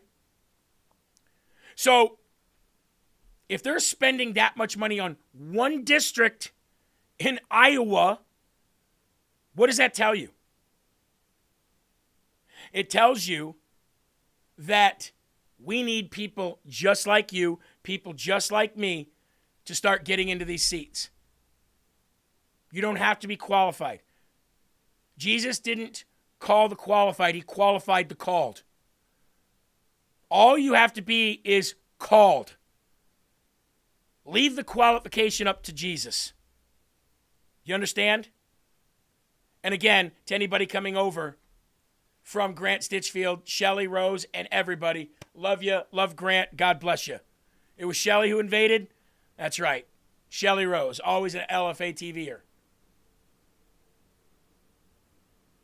And Jeffries, Eli, if I were to say to you, if I were to ask you, Eli, ready for this?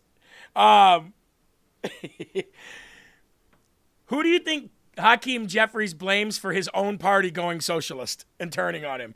Who do you think he would blame for his own party, for the Democrat Party turning on him and becoming socialist?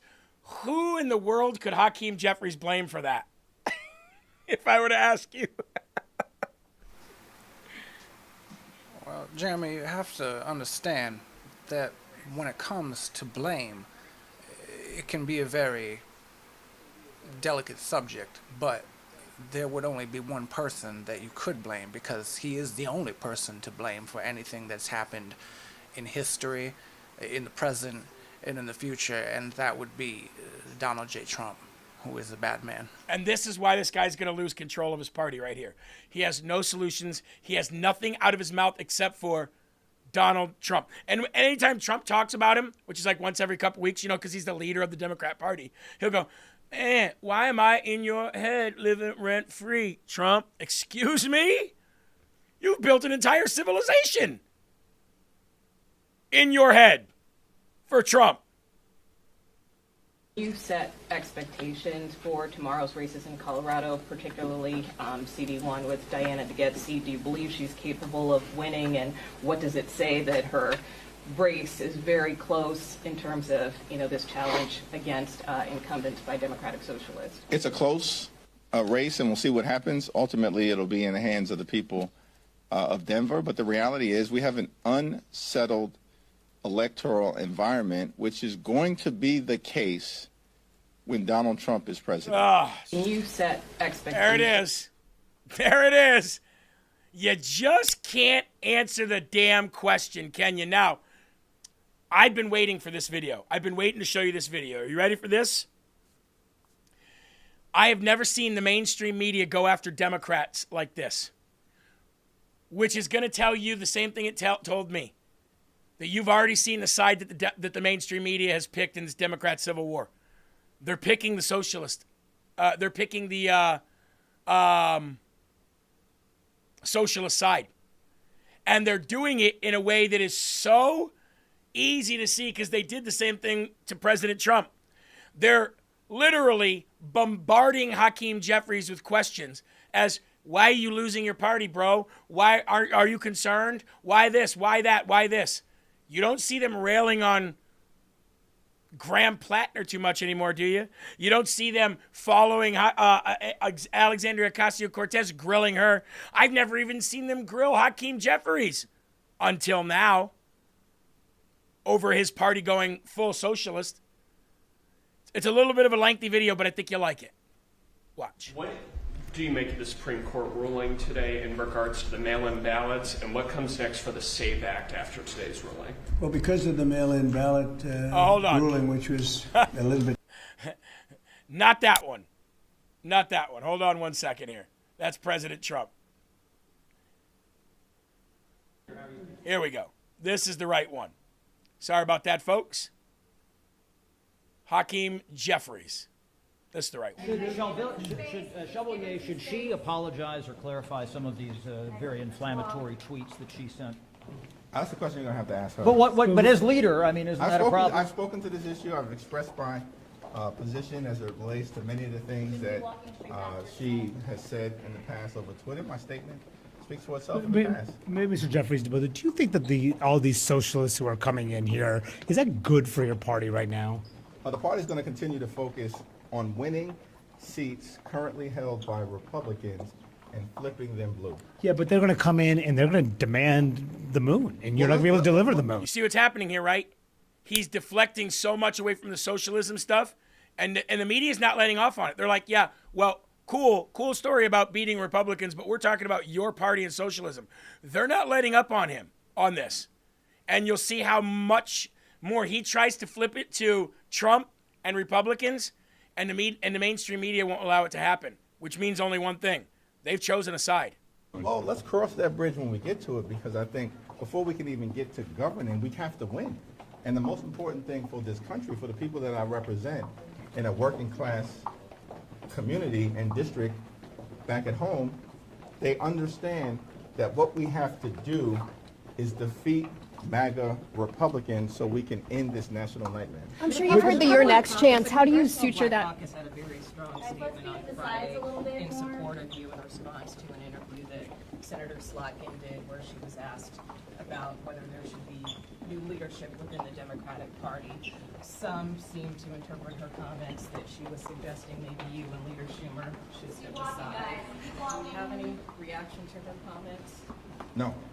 Do you stand? But do you agree with what the CBC said? Do you agree with the CBC's criticism of Slotkin? I appreciate the CBC's continued support and relationship that I've had with them throughout the beginning of my time in Congress, and that's going to continue.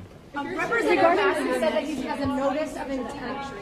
Wait, say that again? Regarding the your next chance at Claire Valdez's party, how do you suture the fracturing in your party? I have no idea what you just asked me. Representative Massey, I just have a question. He tweeted that he has a notice of intent, or he's going to bring one, on a privilege resolution to force the release of the names of all representatives who have used your tax dollars to settle sexual misconduct claims. Do you support that? I'll take a look at it. Mr. Jeffries, just on the On Colorado redistricting, the Supreme Court there said that. Chad, we need to open up a little bit. Thank you. Colorado Supreme Court said that Colorado cannot redistrict before 2028. Obviously, that was part of the redistricting plan that you all were looking at. Yeah, that's a 2028 issue, and there's still some opportunities to be able to readjust in Colorado in advance of 2028. And we're exploring those right now. I'm sorry. I know you say you're worried about winning. Said that socialists can't be Democrats. What's your response to that? I haven't talked to Josh about that. But I mean, are you? I know you're saying you're worried about flipping Republican seats, but are you worried But that's what you're focused on. That's what we have to do. Sure, that's what you're focused on. But are you worried that a strange thing? No, as Democrats are trying to defeat Republicans, take back control of the perception of voters, if you see all these socialists coming in and winning, is it perception? Are you concerned about the perception that your party may be viewed as too extreme? No, we're going to win because, Democrats are actually focused on trying to make life better for the American people, and it's the reason why we've been winning elections since January of 2025, and now for the last 18 months. Have won every meaningful election in this country. And so the voters have clearly concluded that Democrats aren't too extreme. Republicans are too extreme because they are the ones who have consistently been losing. The president just called the housing bill a yawn. And unimportant. He says it's an unimportant piece of legislation. Well, Donald Trump has clearly concluded that in order for him to be successful in this midterm election, he's got to cheat. Which is why what the Supreme Court did earlier today was such a blow to his scheme. What about the housing bill? The housing bill is an important step in the right direction toward addressing the affordability crisis.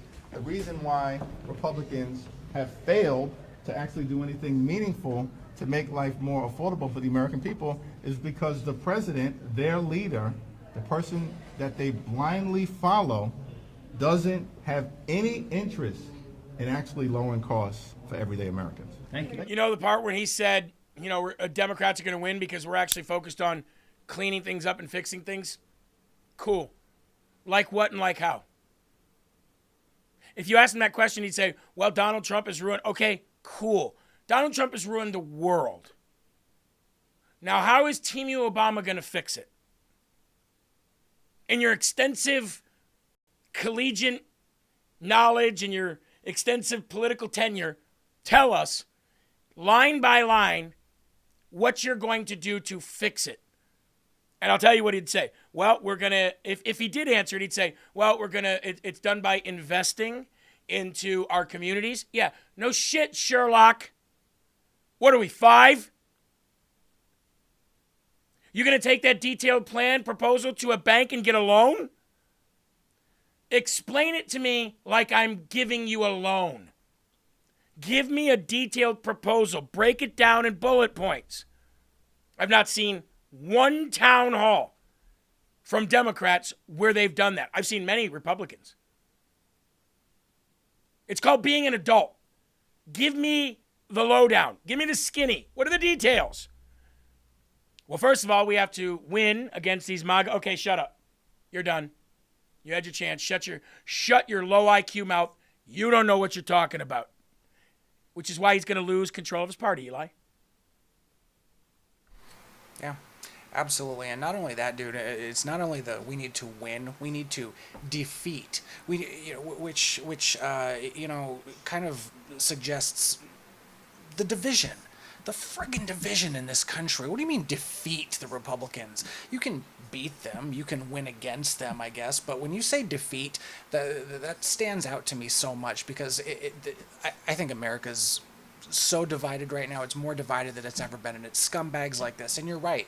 You have made it painfully, retardedly clear, Hakeem, that you can't stand Donald Trump. And I ask people this every single day. What do Democrats do for you? What have they accomplished? What do they even say that they want to do for you? The only thing out of their mouths since Trump has been in office, his first administration and through this entire second administration, is we have to beat him, he's bad. We have to beat him, he's bad. We have to be cool. But what do you want to do?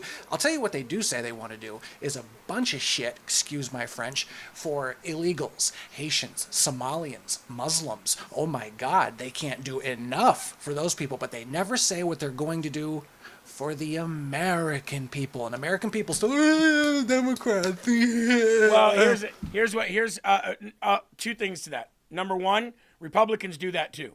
Republicans talk about how they're all Nazis and they're all going to destroy the country and blah, blah, blah. They do that too. So it goes on both sides. But, and I've done that. But you know what I would also say? Who are the level-headed among you? Who are the level-headed normal people among you that I could have a backyard a beer with and talk about some issues real quick? Because sometimes the way Republicans want things done work. Sometimes the things level-headed Democrats want done work. It depends on the time. It depends on the era. It depends on the culture. It depends on what's going on in the world at that time. Are there any level-headed people here that we can talk to, that we can have a conversation with? And nobody to just say, we've got to beat Donald Trump. Any level-headed normal people, okay? And the second thing is when Democrats will sit and tell you all the time, when Republicans are in charge, inflation goes up, and when Democrats are in charge, they bring it back down. Again, a lie. Biden had 9% inflation, and it only came down because the free market started working after the lockdown. Any president in history that was in office at that time, the free market working and lockdowns coming, getting offline and people actually going back to work, anybody would have increased the economy's wealth, and unemployment rate would have went down, and the inflation would have went down. People have no idea how this stuff is even done. The only thing that Democrats in the last 20 years, 30 years do for the American people is make government bigger and give them handouts. So they go, well, shit, I got a free Obama phone. I got this much more money in my SNAP. I get this much more money in my food stamps. And you know what it's doing? It's robbing Peter to pay Paul. It's destroying the future of our children. And it's destroying the things like Social Security and things that we need to actually be conservative with. And that's why with USAID being gone, not a single left-wing ideological candidate has won overseas or in South America since USAID has been gone. You understand? Democrats flood money we don't have into social programs to make government bigger and to feed people the bread and circus and puppets and, we're so happy we get everything. Conservatives don't want anything to do with government programs. Get it yourself or die. Not to be that drastic, but you know what I mean. Earn it. Don't feel the burn, feel the earn. Earn it.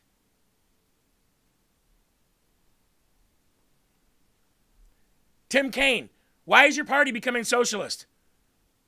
Well, we're running some really good races. I don't know what's going on over there, but we're doing fine. Another dodge, but the party is changing. Here, I want to ask you a little bit about what's happening here at home.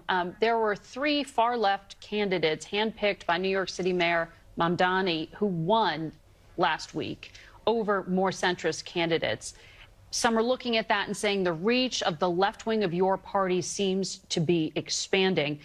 And here is what President Trump said. Take a listen. It's becoming a communist party. These are not social democrats. These are hardcore, godless communists. They're godless communists. All communists are godless. They don't believe in God. See? This is the most serious threat to our country since its existence.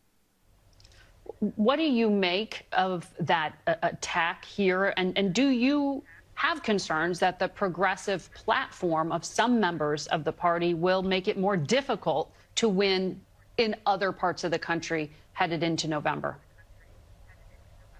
Margaret, what the president said is just goofy word salad. What? I'm not an expert on New York House races. I am an expert on Senate races.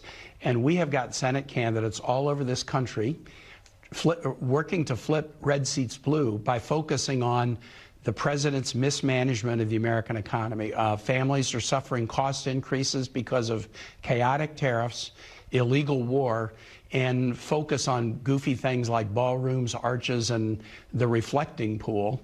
And in Virginia, the House races, I've got 4 Democratic challengers running to flip red seats blue who are focused on that same kind of cost and affordability agenda that led us to have a landslide win in state races last fall. So I can't really explain, what's on the voters' minds in New York City congressional races, but I know what's on Virginians' minds, and I think I know what's on Americans' minds. Let's focus on the economy and bringing costs down, not foolish wars and chaos. Yeah, here's how I answer that as a reporter. Cool story, bro. How's your Antifa son?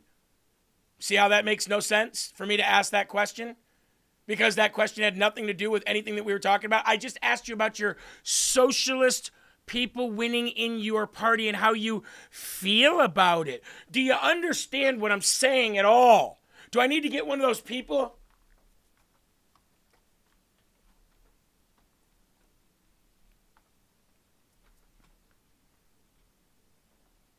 Now, I'll ask the question again, since our time is limited here. Sir. Right, Eli? Yeah.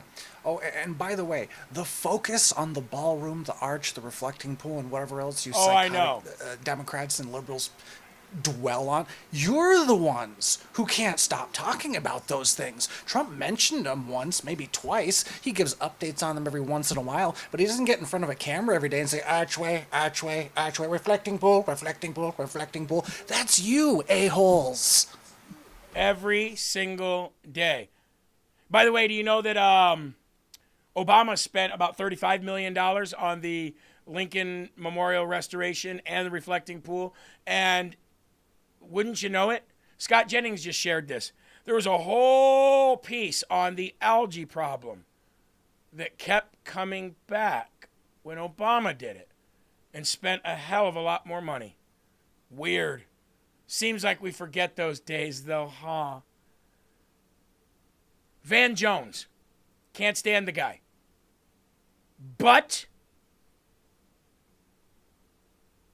when it comes to holding his own party accountable for things, he's always right there doing it. I used to be on the left side of Pluto, but to have somebody who, their main qualification for being in our party is they were celebrating after October 8th the murder of innocent Israelis, to have somebody in our party get the nomination whose main qualification is saying that there should be no police, no prisons, Israel shouldn't exist. It's a red flashing light. And I think people who have more reasonable ideas in this party are going to have to start working. Because what's happening is the establishment thinks that you can just buy ads and that's going to get endorsements. That's going to somehow help you win. Trump figured out the hard way, you can't win in Iran with just bombers if you have nothing on the ground.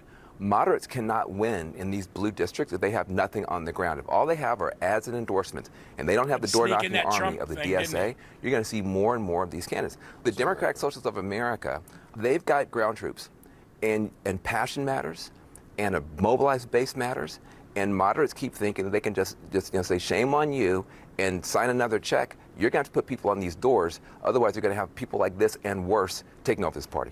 Look, I used to. Yep.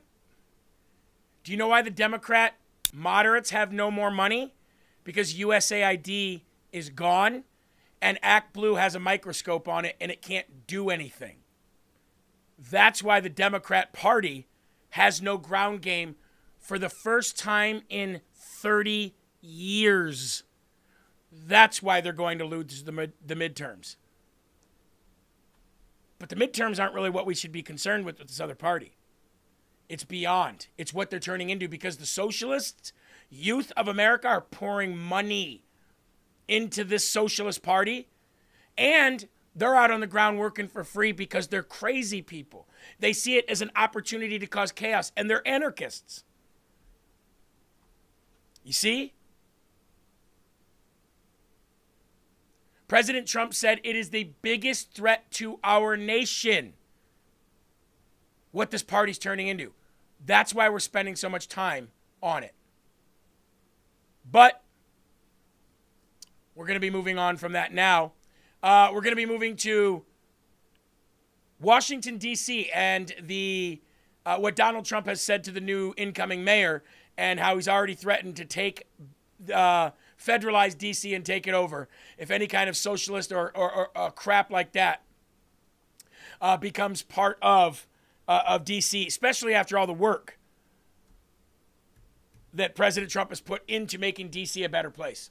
First of all, I do want to talk about the time to buy, ladies and gentlemen, gold and silver. Now, I've got Rich Jacoby finally being able to come on the show on Thursday and tell you about these prices lately. It's really phenomenal. Silver's sitting at $60 right now. Get it. Gold is sitting at $4,046 right now. Get it. I wish. Too bad you didn't know, right? You only know what you know now. Like my last installment of silver that I bought, and I won't buy another installment for like another 3 years because I save up, portions of this to do vacations, portions of this to buy or pay down more on my house, portions of this to buy some silver every now and then. So it's every few years I get to buy some. And this year I bought it a lot higher than it is right now. I wish I would have waited a little longer. So get it while the getting's good. GoldenCrestMetals.com/LFA. GoldenCrestMetals.com/LFA. Rich Jacoby and his team. Gold, palladium, silver, platinum. Get it today. Go there, fill out the questionnaire, reach out to them, have a Zoom meeting with them, give them all the questions that you have about it, and find out what is the best mint to buy. Also, I saw somebody in the live chat a little while ago say that this week they're going to get a hold of Done With Debt because they're finally ready to get out of that debt. That's awesome. I think it was it Miss Watley? Let me know how that works out for you. Give us a live testimony when it happens. I love hearing how these people have done things for you. That's donewithdebt.com, 888-322-1054. That's 888-322-1054, donewithdebt.com, specializing in resolving your debt. They will find out a way to get you out of that debt in a third of the time that you would have been out of it, and saving yourself a lot more money to invest in things like your future. donewithdebt.com. I also know that I got a lot of people requesting that they did not get their 250th birthday wreaths. We've got a lot of emails about it. My wife and I sat down and combed through some of them today as well. We are going to be refunding. I don't know if the company will refund me or not, but that's not the problem. The problem is I endorsed these people. I partnered with these people, and these people didn't send your wreaths. So anybody who didn't get one and you sent in, we're going to be working on that over the next couple weeks and getting it out to you. I also wanted to thank Jim and Barbara Peters for this. I got this in the mail yesterday. Really, really awesome wooden plaque from DannerWoodshop.com. Thank you so very much, Jim and Barbara Peters, for this. And I also got some mail yesterday as well. I got a nice letter, and I got a couple donations in the mail. So thank you to everybody who sent them as well. We really, really appreciate it. Okay? All right. Let's move on. Where are we here? What do you got, Eli? What'd you get? Wasn't from the LFA family, I have to admit, but I have to thank my brother for this. Got me this. Freaking awesome 1776 2026 baby license plate. Little decoration for the office I haven't put up yet, but nice. Badass. Why don't you put that on the front of your vehicle instead of in the office? Well, I suppose I could. I actually would have to drill new holes because these don't exactly line up with regular holes on the license plate that's there now, but it's a good idea. Yeah, that'd be awesome. All right. President Trump puts the incoming D.C. Mayor Janice Lewis George on notice, says he will meet with her, but will never let D.C. become destroyed by a communist ever again. I like that. Here's what he said, quote, I will meet with Janice Lewis George, but must forewarn everyone that Washington, D.C. is again a safe and prestigious community. He further went on to say he will not let his progress in making D.C. safe and beautiful be destroyed again by a communist adherent who has no intention to make Washington great again. Lewis George will face D.C. statehood Green Party candidate Robert Gross in November, where she will almost certainly win, Trump said. Janice Lewis George, the communist, who is almost, I'm reading a quote here, by the way, who is almost certainly going to be elected mayor of Washington, D.C., has stated that she wants to empty the prisons, make D.C. a sanctuary city, oppose ICE, welcome criminal illegal aliens back into our beloved capital, resist anti-crime crackdowns, defund the police, continue to expand cashless bail, and so many other capital-destroying things, Trump wrote in a True Social post on Sunday. Continuing the quote, he said, it will end. It will never work out. Nor will I even let her have a chance, because I've worked too hard to make Washington, D.C. the envy of the world with almost no crime and the beautification process that has been second to none.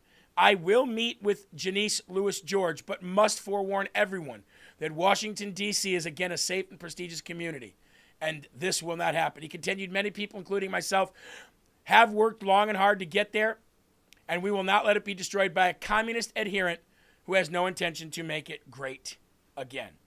And President Trump can, if he wants to, he can federalize D.C. He can make it so that the D.C. mayor has literally no power there, literally nothing. After touring Lafayette Square, Trump touts D.C. renovations and blasts the animals who vandalized the reflecting pool, reveals he'll break ground on a new golf course in September. You know, if Trump opens up a golf course in Washington, D.C., after putting his name on the Kennedy Center as well, you know that liberals are going to die. You know they're going to die. Right? They're going to try to burn his golf course down. That's how they operate.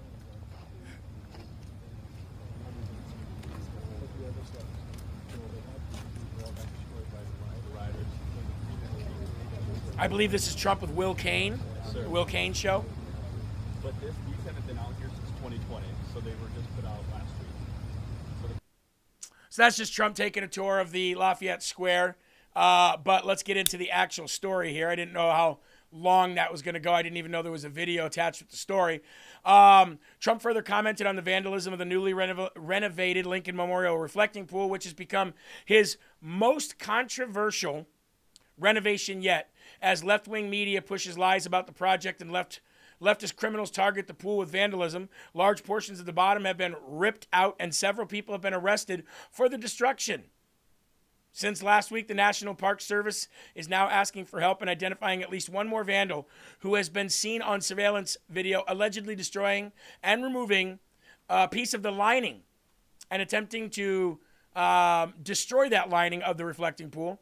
The National Park Service confirmed that the blue sealant at the bottom of the pool was vandalized and cut with a sharp knife or razor, and confirmed to drain the pool and begin repairs after the 4th of July. While speaking on Friday, the Faith and Freedom Coalition's 2026 policy conference, Trump said that the vandals cut it up with a box knife and tried to destroy it. He also confirmed that it will be drained after the 4th of July. They caught 6 people already. He said, I guess there's maybe more out there. They've got others in line to be caught. These people are sick. They ripped a scar 350 feet long through the side of the reflecting pool. Like I said, these people deserve to be in prison. Now, CNN was saying, do they actually deserve to go to prison? Yes, they do. Yes, they do. It's called destruction of property, and it's the people's property, and it costs millions and millions of dollars. Yes, and I think they deserve felonies One of the for it. most beautiful cities. Doug Burgum and myself and a whole group of people did a great job on the monuments and fountains, and the reflecting pool is so beautiful. They tried to destroy it. They cut it up with a box knife and tried to destroy it. And it's in great shape now. They're terrible. They're vandals. They've caught 6 of them, I guess, maybe more. They've got others in line to be caught. But we just inspected it. We'll fix it right after the 4th of July. Got to let the water out, just fix it. But we caught them. They would cut it, and they would grab this very expensive and very good material, totally waterproof, and they rip it. These people are sick. I They saw 'em ripped the with scar, chunks. 350 feet long, through the side of the reflecting pool. These are the people we're dealing with. These are the people that want to destroy our country. But we've invested a record. These are the people that we're dealing with. These are the people that want to destroy the country. It's absolutely right. They're the worst. I've never in my life thought that I remember growing up Democrats and Republicans fighting. I remember when I started really getting involved into politics in 2008, I think it was 2007, 8, 9, that time frame. I remember Democrats and Republicans fighting all the time. But I never, ever in my wildest dreams in my lifetime would have thought that we would be such a divided country that, Eli, that statement, if 9/11 happened today, half the country would be cheering and blaming it on President Trump's incompetency. Absolutely 100% damn Skippy would be probably one of the most disgusting things that we would have ever witnessed. Just look at what they did to Charlie Kirk with their friggin', doing things like that. You're right. Half the country would be cheering. They'd be mocking it. They'd be reenacting it. There'd be T-shirts about it. There'd be memes all over the place. It would be anarchy. It would not be like September 12th of 2001. I can guarantee that. That's the people we're dealing with here. And anybody that celebrates that kind of stuff against our country that just has 2 parties in it, those are the people that should be kicked out or locked up forever. They're scum. They're scum. Annette said 6.5 million gallons of water has to be drained, jail, and pay off damages for the rest of your life. I don't disagree. 3,000 live viewers here on Rumble. Make sure you guys, if you're coming in and out or if you've just come in, make sure you reach down, click that thumbs up. We'd really appreciate it. Follow, give us a share as well. Yesterday, we found out, actually it was 2 days ago now in the evening, we found out that Democrat Senator Chris Coons was hospitalized after a multi-car crash in Delaware. So not good there. Democrat Senator Chris Coons was hospitalized after a car accident in Sussex County, Delaware on Sunday. The Delaware senator was a passenger in a car that was involved in a multi-car collision. The nature of his injuries are not clear, or they weren't at least at that time. Coon is now home and recovering from his injuries, his office said. He was transported to BB Hospital and treated for minor injuries. Home now, making a full and swift recovery. Senator Coons is deeply grateful for the first responders. You mean the ones that you were trying to defund? Because cops are first responders too, bud. Remember when you were all about defunding the police and getting, what did he call it, more social workers involved? It is horrible that he got into a wreck, but he's got minor injuries. He's going to be okay. But funny how you thank the first responders, of which the cops do belong under that umbrella, and you were all about defunding them a couple of years back. I remember that. Praying that he's not too hurt, praying that he recovers, but I do remember that. Well, we do need a reform here. I don't know if defunding is the correct way to do it, but we definitely need more social workers in the community. Oh, really? Really? Do you think a social worker would have helped you out when you got into that multi-car pileup? Just curious. On to another Democrat, Senator Ruben Gallego, under investigation by the DOJ for campaign spending after the Senate dropped sexual misconduct probe. Senate sucks. Let's see what the DOJ will do about it. Democrat Arizona Senator Ruben Gallego, or the son of a cartel member, truth, by the way, is now facing a Department of Justice probe into campaign finance violations after whistleblowers came forward with accusations along with the Eric Swalwell case. By the way, how's Eric Swalwell doing these days? Anyone know? I haven't heard a peep from Eric Swalwell, almost like he's never existed. Gallego was revealed to have used campaign funds for various inappropriate and potentially illegal expenses, including luxury outings, family vacations to Disney World, childcare, and Super Bowl tickets. A source familiar with the senator's spending said he uses his campaign account as a personal slush fund. Well, I can guarantee you my campaign account won't be like that. In a statement to Politico, he's using campaign's cash to live a luxury lifestyle. Now he's under federal investigation, per Axios. The Arizona Senate has close ties to California Representative Senator has close ties to former California Representative Eric Swalwell, who resigned from Congress in disgrace like a scumbag. This makes the whistleblower in California's origin more intriguing, by the way. One of the campaign finance expenditures Gallego came under fire for was his 2023 Super Bowl attendance at a so-called fundraiser with Swalwell. Gallego and Swalwell reportedly hosted what was billed as a fundraising event for the Swalwell, they put the two together, Victory Fund during the Super Bowl at State Farm Stadium in Glendale, which tickets costing $5 to $1,000 and $1,000 per head pregame brunch at the Henry Phoenix affluent Arcadia neighborhood. The committee raised $56,000. However, the committee spent nearly $40,000 on the outing. So hold on. They held an event, or they called it a fundraiser, and they raised $56,000, of which $40,000 were spent on the free Super Bowl for them, attendance and party.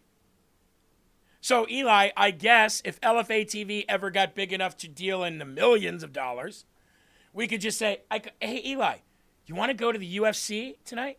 Oh, I'd love to go. Cool. What we'll do is we'll have a fundraiser right before the UFC event. And all of us will go from the fundraiser afterwards, and on the dime of the campaign that we raise money for, we'll just spend that money and we'll have a free night out at UFC. That's how these people do it. It's almost like going out and having lunch and talking about business for 5 minutes, but getting plastered for 2 hours and writing it off as a business meeting. That's how these people, they're scumbags, man. They have no moral compass. Thanks for the donations, peons. Now I'm going to spend the rest of the afternoon watching the Super Bowl close up, yeah? Moving to another Democrat senator, Raphael Warnock of Georgia. This guy's definitely a few cans short of a six-pack. Claims that transphobia is an offense to the glory of God.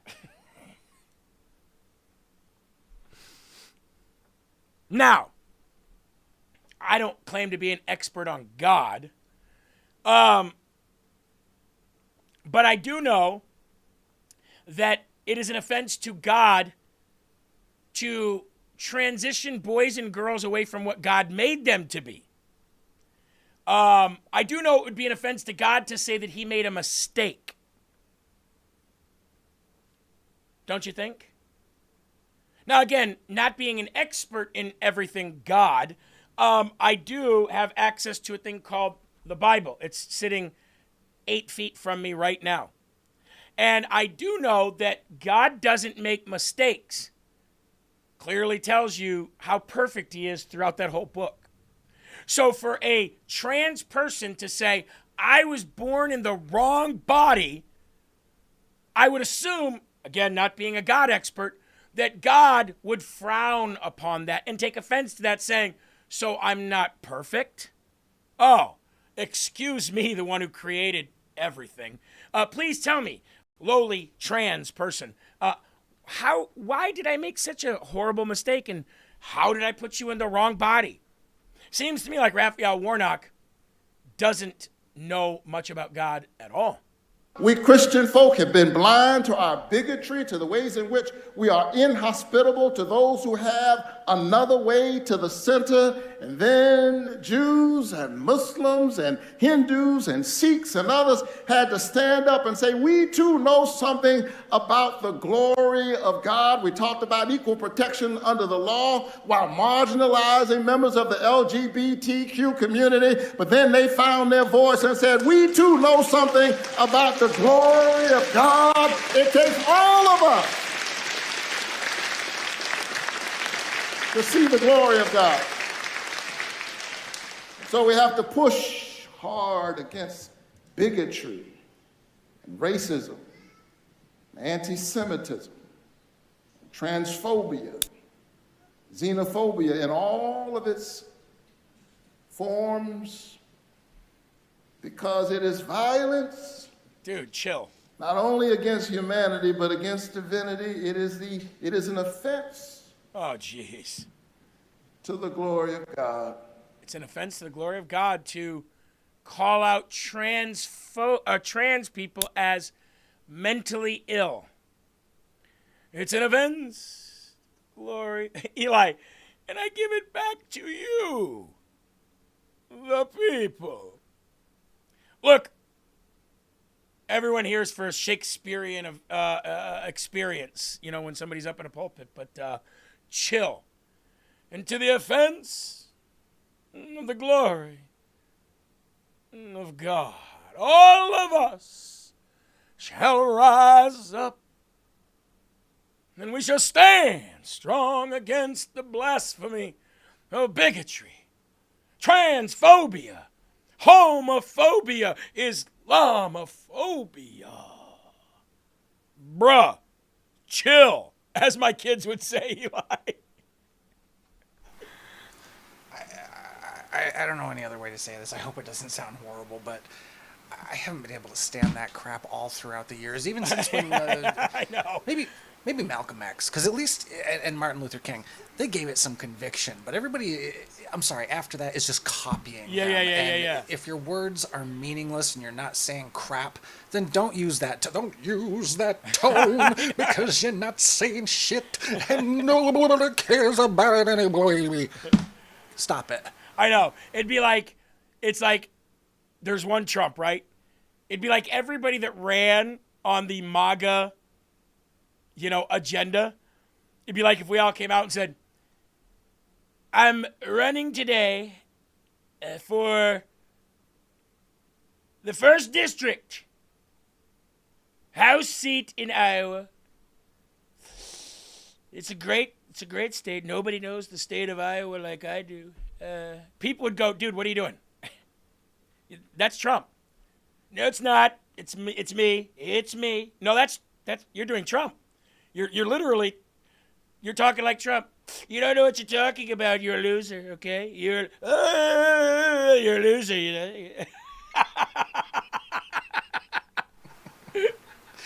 Yes, excellent point. If you talk like that, and then you leave whatever thing you're at and you're talking to, and you just talk like this, you're acting. You are acting. That's so it. Right off the bat, you're trying to inspire people. You're lying while you're doing it. Exactly. Don't act. Just be yourself. Be yourself. Be yourself. Be yourself. From the pulpit mocking God. Oh. Kara Moore says, I can't breath after that. Right? I mean, these people are insufferable. I can't stand them. Oh, I can't stand them. Transgender.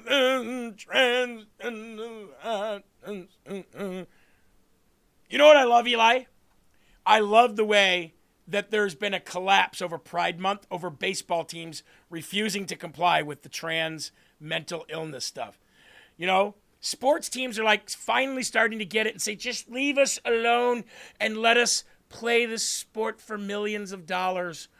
Why do we have to adhere to your trans bull crap? And there's been a huge meltdown because MLB players and teams are like, yeah, we're not doing that. We're not doing that. Eli, do you have something to say before I get into this story? Yeah, and the thing that, excuse me, pisses me off the most is every time we see these people, all they're ever saying is, we just want to live our lives and be left alone. Then making baseball players wear something that they don't want, that's not leaving people alone. Yeah. That's not you living your life. That's That's it. making and forcing someone else to do something over your ideologies, and that's bullshit. Eli's 100% right. By the way, we are number 4 on the live leaderboard right now behind Devery Darkins, The Wendy Bell Show, and The Alex Jones Show. We are ahead of The Bongino Report, Real America's Voice News, The Dilly Show, and The Charlie Kirk Show. Now, if Charlie was alive, we wouldn't be, but we honor his memory every single day. A bombshell new Gallup poll reveals that transgender movement, the most aggressive, reality-denying faction of the LGBTQ plus push, has hit a wall, ladies and gentlemen. It's about time. Look, I'm okay with the lesbian, gay, bi community standing up for what they want, and more power to you. But the whole trans, QIA+, I don't even know what the hell half that stuff is. And now, Eli, they want to add in minor attracted people. These people are batshit crazy, and they all deserve the swinging end of a rope or a padded cell with a straitjacket. One of the two. They do nothing for society that is good at all. It's hit a wall. Moral acceptance of changing one's gender has plunged to just 38%, down from 46% in 2021. Broader support for the agenda is sliding fast. The American people are waking up. They've had enough of it. They've had enough of kids being shot in schools by trannies over the last decade. Nowhere is this backlash more visible than on the baseball diamond, where grown men are finally refusing to be bullied into celebrating biological males invading women's sports, locker rooms, and most outrageously, the bodies of confused children. Told you it was a trend, just like Nick Fuentes.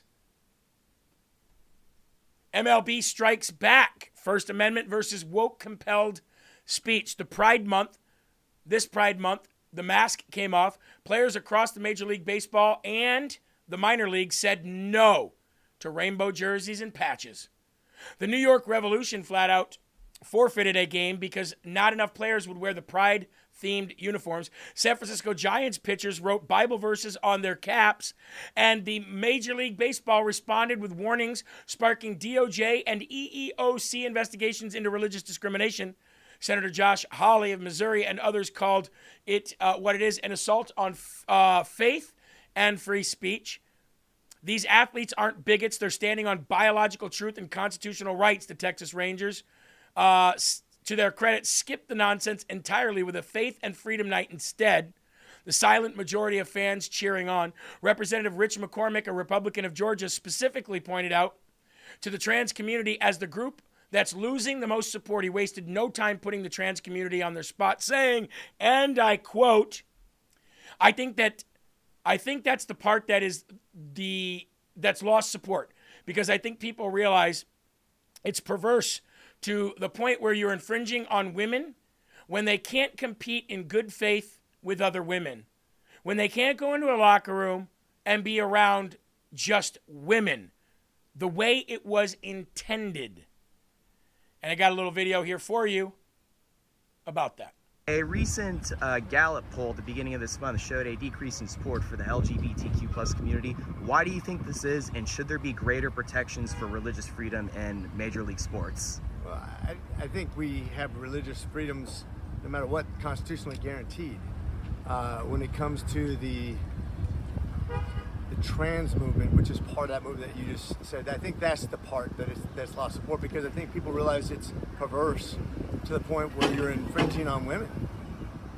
When they can't compete in good faith with other women, when they can't go to the locker room and be around just women the way it was intended. Now really you have two groups of special interests, and one is women who've been around forever and who have demanded the rights. We've fought for their rights. And the other is this fringe group that really has gone outside the boundaries of nature. Created, hijacked, and used by the Democratic Party to further demonize Republicans who are against it. Eli.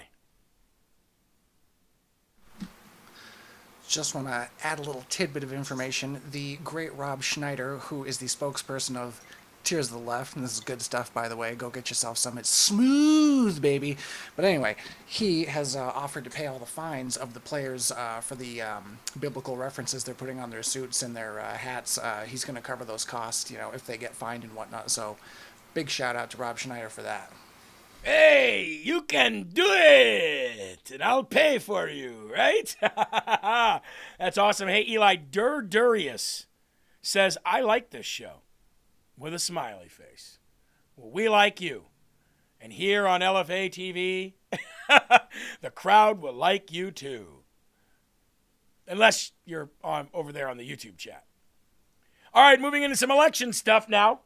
Colorado Supreme Court has blocked the Democrat redistricting effort. How does that go real quick? It goes a little something like another one bites the dust. Another one bites the dust. Right? The Colorado Supreme Court yesterday blocked the Democrats' effort to redraw congressional maps. The proposed map would add 3 more Democrat seats to the House of U.S. Representatives. Colorado's High Court unanimously struck down 2 attempts at redistricting. Now, for the left that's watching over on YouTube, you might go, how come the Republicans get to redistrict, but the Democrats don't? Depends on what state you're in. QT17 says, what does LFA stand for? I am new here. Well, QT17 stands for Live from America. So thank you for being here. 20 Cookie said, must politics be 24/7, 365? Well, no. But on a political news show, yes. But we don't do just politics. We have a devotional show every morning at 7:30 to kick off things. Then we have political commentary throughout the rest of the day. On Saturday, we have a kids show that celebrates the glory and greatness of America, not political. And we also have a doctor health show where we have questions and answers on Saturdays. And we have a precious metals investment show on Saturdays as well. So, not all, but it is a majority speaking. Yes, this is a political show. So, Colorado, swing and a miss. A big swing and a miss in Colorado. And the reason why the Republicans have been able to allowed to be redistricted more than the Democrats is because it's all about math, numbers, and how many people have left the state, how many people have come into the state, and really it just comes to population. And unfortunately for the left, most of the people that fled those states went to Republican states. And so they had an opportunity to redistrict based on all of that. So, 20 Cookie said 7:30. Excellent. Thanks. Be there. 7:30 every morning, called Rise Up. Okay? Hope to see you there tomorrow. Oh, wait. Tomorrow's Wednesday, right? Tomorrow, Will Johnson will be your host of Rise Up. The next 2 days after that, it's me. Cutie said Colorado is on fire. Sometimes in a good way, sometimes in a bad way. Sometimes in a good way, sometimes in a bad way.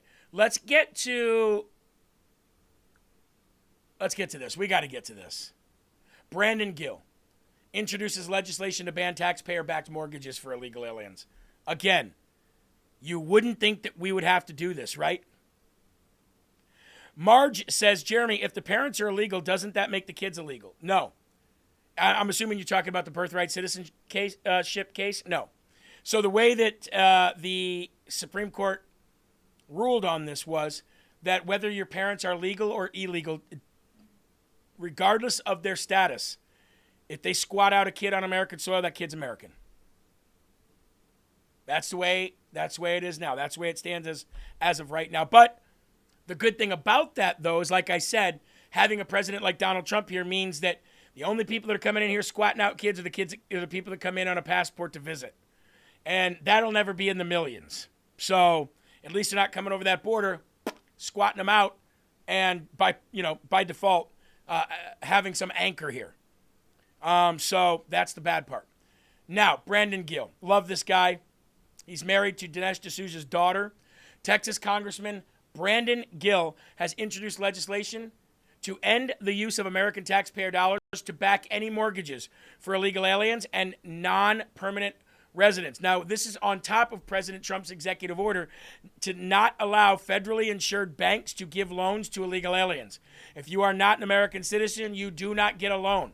This would even further cement this and codify this into law. Jeremy, if the parents are illegal, I already answered that question. Sorry about that. The bill will finally prioritize citizens for the federal housing program. You want to know, we don't need a housing bill signed, ladies and gentlemen. We just need all the illegal aliens that are here forcing up the price of housing and rent to leave. That's it. And thanks to the ruling of President Trump being able to get out the Hatians and the Syrians and all the temporary protective status people, peace, that's going to help out quite a bit. Gill announced the Home Ownership Eligibility Reform Act on X yesterday. He wrote, I introduced a bill to restrict taxpayer-backed mortgages to U.S. citizens only. The sole purpose of our housing program is to help Americans build wealth and achieve the American dream. Illegal immigration is making that impossible. You guys know that dipshit Stu Peters, right? You know who I'm talking about, right? Stu Peters? Stewie?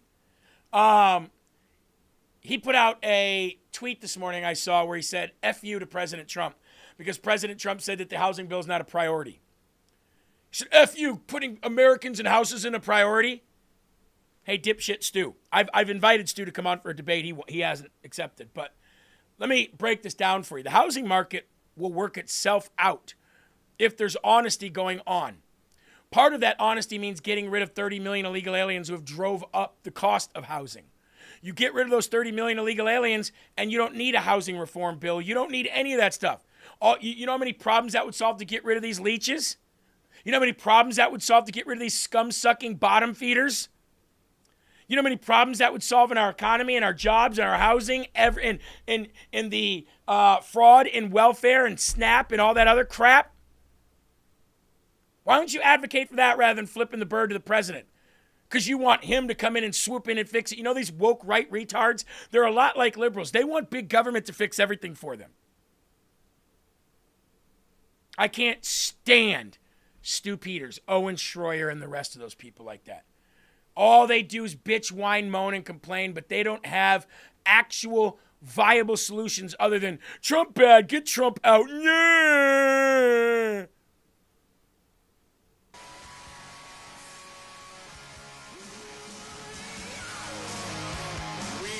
So back, aren't we? And you know what that means? That means that we are finally going to take our country back, aren't we? That means that we are sending a fighter from Texas to Washington, somebody who's going to stand up for our values, aren't we? Somebody who's going to fight to keep the border secure, to deport illegal aliens, and yes, to get the Save America Act passed. Because it's not good enough anymore in Washington to just say the right things. We need somebody who's going to do the right things. And that person is Senator Ken Paxton. Who also said you want to fix the housing crisis, get rid of the illegal aliens taking it all up. How about this? Eli, every day you and I talk about this, that every day we report on another illegal alien killing or raping or maiming an American citizen, correct? Well, every day I say that, and every day if I go check social media, somebody on social media somewhere says, you're lying, illegal aliens are not killing that many Americans. So I guess I'm just making these stories up, showing these false reports and videos. But check this out. Illegal aliens killed 13,000 Americans in 2024. 1 year. Now, it's not just murders. It's people driving he shouldn't be driving, truckers driving without actual licenses that were just given to them and afforded to them by their state, like California or wherever, Minnesota, and they killed 3 or 4 people in a process of not making the correct decisions on the roadway because, they can't speak English or read our language. The total number of homicides in the U.S. in 2024 was 20,162. That means that 64% of murders, Eli, murders in 2024, 64% in the country were done by illegal aliens. Yep. And I'd venture a guess that a huge percentage of that number is probably Muslims, because it's their jobs to take out the infidels like you and me. Definitely Middle Eastern, regardless of Muslim or not. Pakistanis, Afghanis, all of them. Right. 13,000 homicides from illegal aliens as of 2024.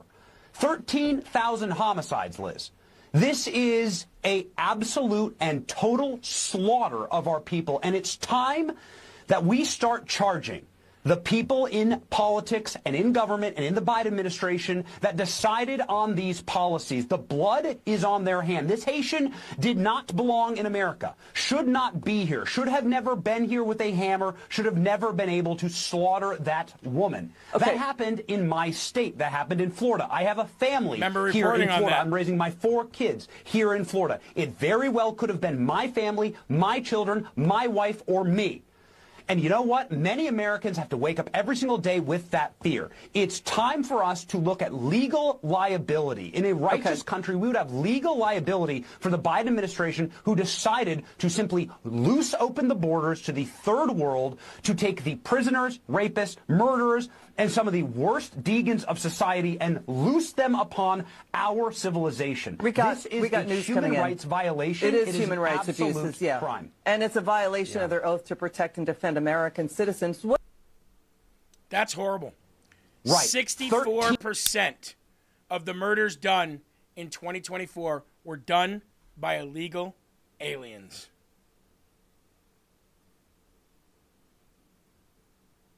Texas Supreme Court blocks Harris County from spending taxpayer dollars on illegal aliens' deportation defense. So slowly but surely, I'd like it to go a lot faster. You know what I would like? I'd like the DHS and Trump administration to literally get as many cargo planes as they possibly can muster up. And if we don't have enough, borrow them from other countries. And I'd like them all to be lined up around Air Force bases around the country with their back cargo doors wide open. Nothing inside, Eli, but chains on the walls and on the floor everywhere. And you fill those cargo planes up day by day. If anybody is here under any kind of anything other than permanent status, permanent green card, or an American citizen permanently, if you're here under a TRO or a temporary protected status, TPS. If you're here visiting and you overstayed a visa or you overstayed this, I don't care. If you have anything but you belong here forever, put them in that cargo plane and one after the next, Eli, fly them out, right? And then don't even land in the country you drop them off in. Give them all parachutes and say, see ya. Pull the ripcord for them. Put them on a line. Let the ripcord pull.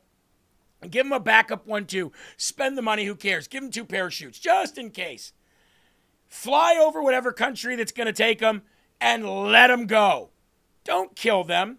Softly let them touch their 2 feet on the ground and say, bon voyage.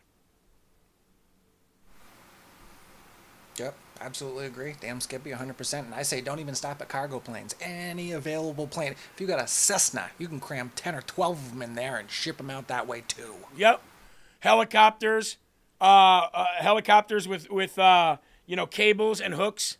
You know how they carry cargo and drop cargo off? Just carrying big boxes full of illegal aliens.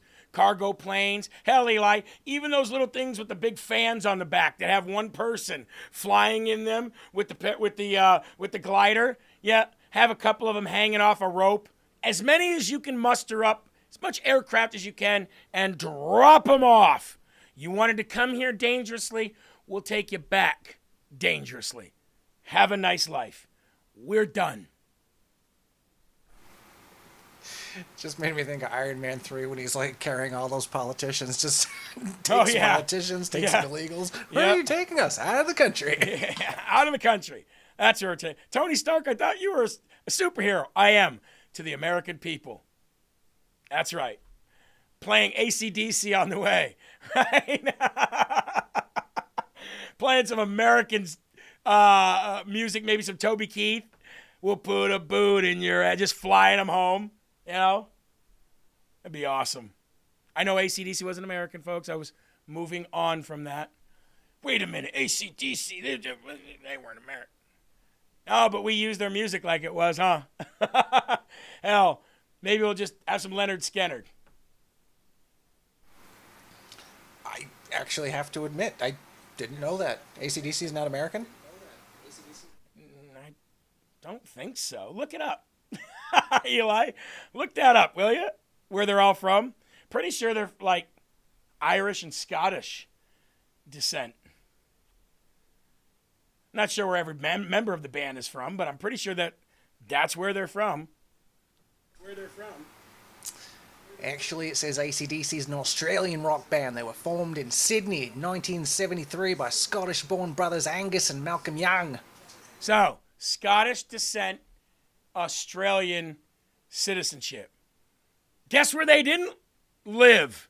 Here. Drop their ass off, too, if they were alive. They still alive?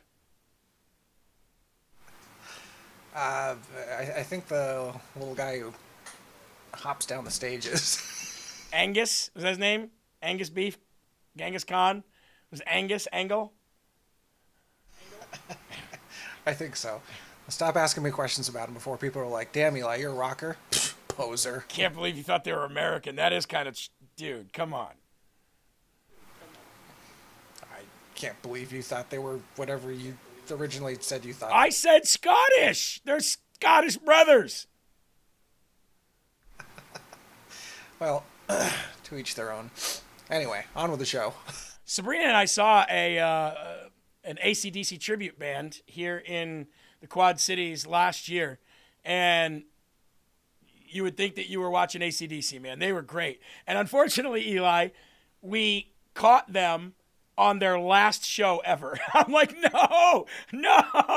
But at least we got to watch them. They're like one of the number one rated AC/DC tribute bands in the country, and they were doing their final show here in the Quad Cities, and we got to go see it. It's like watching the real thing. Nice. I think we had one out here for a while too. I think they were called Back in Black. They were pretty big around here. Back in Black. Okay, moving on. Where were we here? Miller time. We were just talking about getting rid of the Hatians and the Syrians and all that. Well, there's nobody else I'd rather listen to when you're talking about getting rid of people that don't belong in this country than Stephen Miller. So, ladies and gentlemen, you're welcome. It is Miller time. Stephen Miller. Well, so first of all, there you see that throwback from Janet Napolitano, who said there's an earthquake in Haiti, which, by the way, is total BS that we have TPS for earthquakes. But put that aside.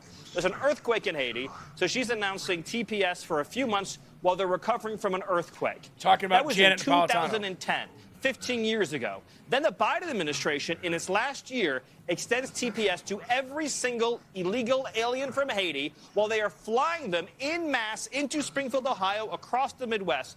It was a formal policy of replacing the communities that lived in, settled, and sustained these communities for generations. It was one of the most heinous things this government has ever done. And yes, under President Trump, let me be very clear, the illegal alien Haitians are going back to Haiti. They can build their country there.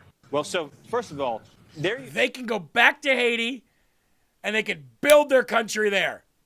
All righty. Somebody asked about the PragerU thing. Yeah, I got that for you right now. Here, we'll put that in the live chat for you. If you guys have been looking for that PragerU thing, it's right there. You go. Oh, thank you, Bad Moon. Bad Moon got it in there before me.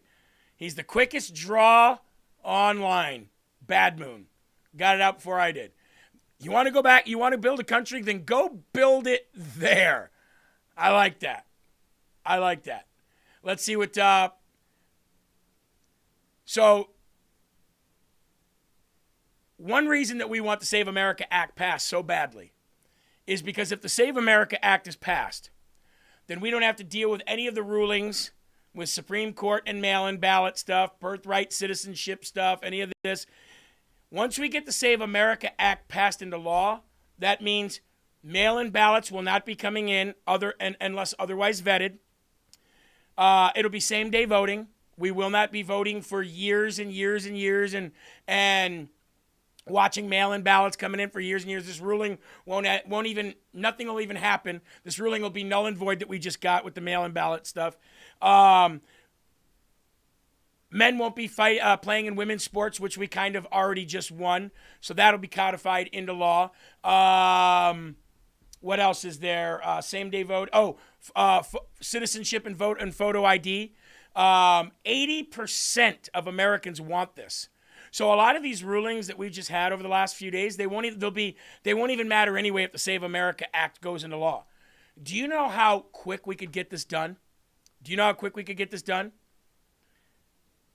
And don't think that John Thune doesn't know this. All it would take is John Thune to come in and say, Lisa, Susan, Tom, and John, Cornyn, Collins, Murkowski, and Tillis, you're all voting for this today. Well, what are we voting for? You're voting to overturn and force the talking filibuster. Or get rid of the filibuster all complete. I can do that because I'm the Senate majority leader. That's all it would take. The Senate would pass it. It would be signed into law. House has already passed it 3 times, about to pass it a 4th. They could do it like that overnight. It could be done tomorrow. And Senator John Thune knows that if this happens, Democrats winning elections, it'll prove that there was cheating going on all these years. That will prove it. You want to prove that the cheating happens in this country? Pass the Save America Act and watch not a Democrat win for the next 10 years. You understand that, right? Thune knows that too. Thune knows he could stay in power forever if he wanted. So the question remains, why doesn't he? And before the left over on YouTube says, because he's actually got a moral compass and stands up to Donald Trump. You weren't saying that every other vote that went through.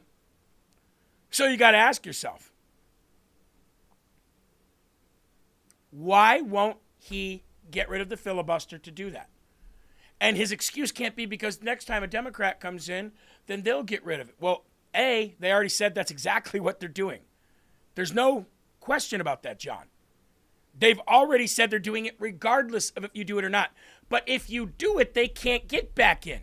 Not unless they run back to the center and give ideas with bullet points on how they're going to fix things and win the trust of the people back over again. So again, it always comes back to, why won't he do it? This and blackmail. There can't be any other reason. The guy's not a, representative of the moral compass code. The guy's a jerk off. He's done many, many, many, many things that you could say, wow, this guy's a dick. Right? Hey, look at that. What do we got behind me now? Look at me. I'm in Maui, everyone. Wait, Maui burned down, didn't it? So, Trump calls out the Senate rhinos and John Thune for what they're doing because Trump knows the same. Trump understands the same thing I understand. If you do this and your goal and objective is to always stay into power, then you would do this right away. If your goal was to win elections, then you would do this right away. It would prove to the world that there's been elections being stolen. But there's a thing called the uniparty, ladies and gentlemen. There's a thing called the uniparty. And in that uniparty, they work together. Birds of a feather flock together. Don't you ever remember anybody in your family ever saying that? Your mom, your dad, didn't you say it? Birds of a feather flock together? That's exactly what's happening here. Birds of a feather actually flock together. Here's President Trump. Ruling today in regards to the mail-in ballots, and what comes next for the SAVE Act after today's ruling? Well, because of the mail-in ballot ruling, which was a little bit surprising, gives people more time to vote illegally, let's say. But the SAVE Act is even more important, and that's the right? You have to be a citizen of our country. Okay, you have to show you're a citizen of our country, called citizenship. Voter ID by photo voter ID, and no mail-in ballots unless you're in the military, disabled, you're ill, or you're away, or even on a vacation. We're being very open about it. It's pretty easy. And we'll have honest elections. But the ruling, which a lot of people were waiting for, that was a ruling that was, I think it was very detrimental to honest elections. But it is what it is. Basically, they're keeping it a little bit the way it is now.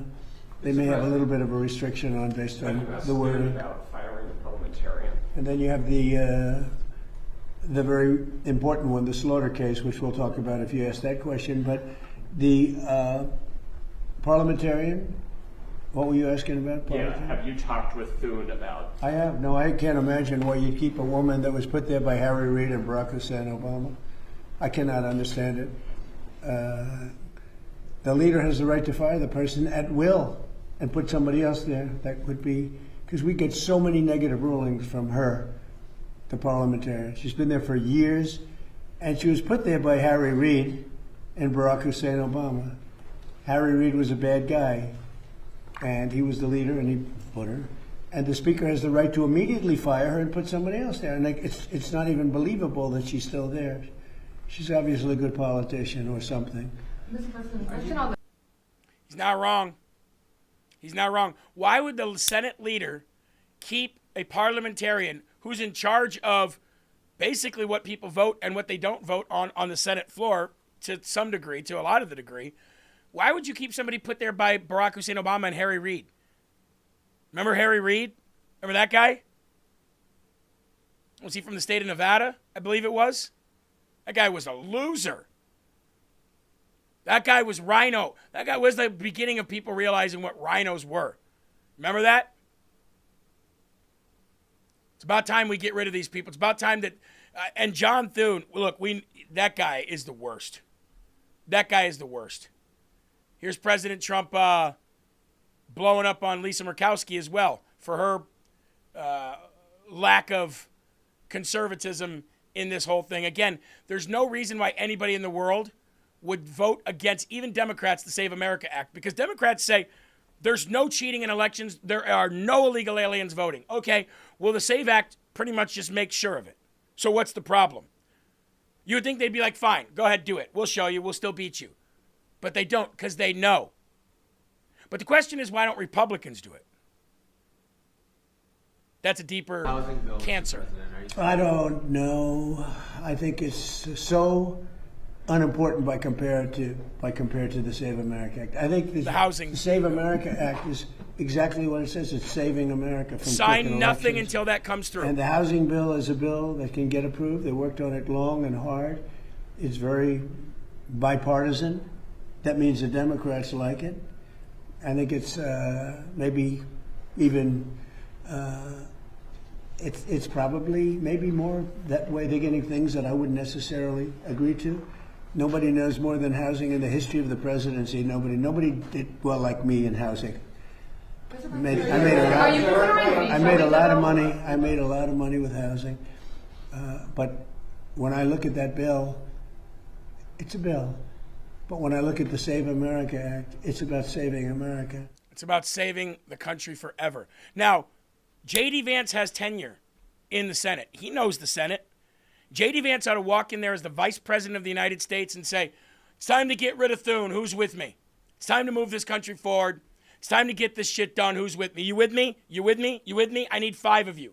I need 5 of you with me to come along and say this guy can't be here no more. 5 of you. Good. Now let's vote on it. Let's get rid of this guy as a party. This guy's a weak and ineffective loser. Let's get rid of him. President Trump went there last week and scolded him, and he did nothing. He did nothing but sit there and take it like a little girl.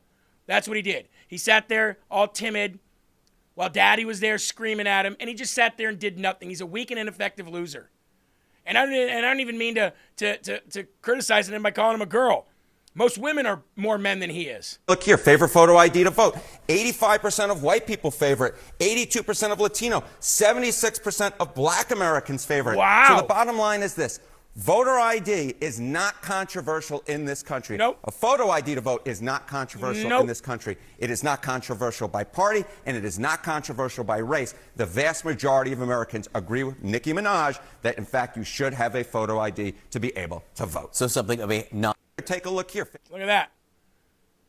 I wonder what the dipshit lefties on YouTube are saying to that. Your party feels the same way. Are you going to have the balls on YouTube over there, the Trump hater crybabies that sit there every day? Are you going to have the balls to say that the Save America Act should pass? Or are you too scared to do that because your fellow lefties will stomp a mud hole in your ass? Which is it? Because the voters of your party overwhelmingly want voter ID and citizenship. So what's the problem? Anyone over there? BCJ says, I'll never salute the United States. Go Canada. Who gives a shit? You're from Canada. You don't count. You don't count. You don't count on the world stage even. Like, you're like, I shouldn't even have read your comment because you don't count that much. Is any lefty over there going to say pass the Save America Act? MAGA hates democracy. That's right. We love a constitutional republic. We're not a democracy. Of course we hate it. That's why we're not one. We have forms of democracy in our constitutional republic, but if we were a democracy, we would never even have the Electoral College. So yes, we do hate it. Duh. Will Johnson says liberals are evil socialists. Yes, they are, Will. Yes, they are. I'm sure he's going to tell you all about how the Democrats are demons here in just a few minutes. Right? Now, one big thing before we go. Actually, one thing that I think we can all agree on as Americans is that our founding fathers were very smart individuals and they built the greatest country on planet Earth.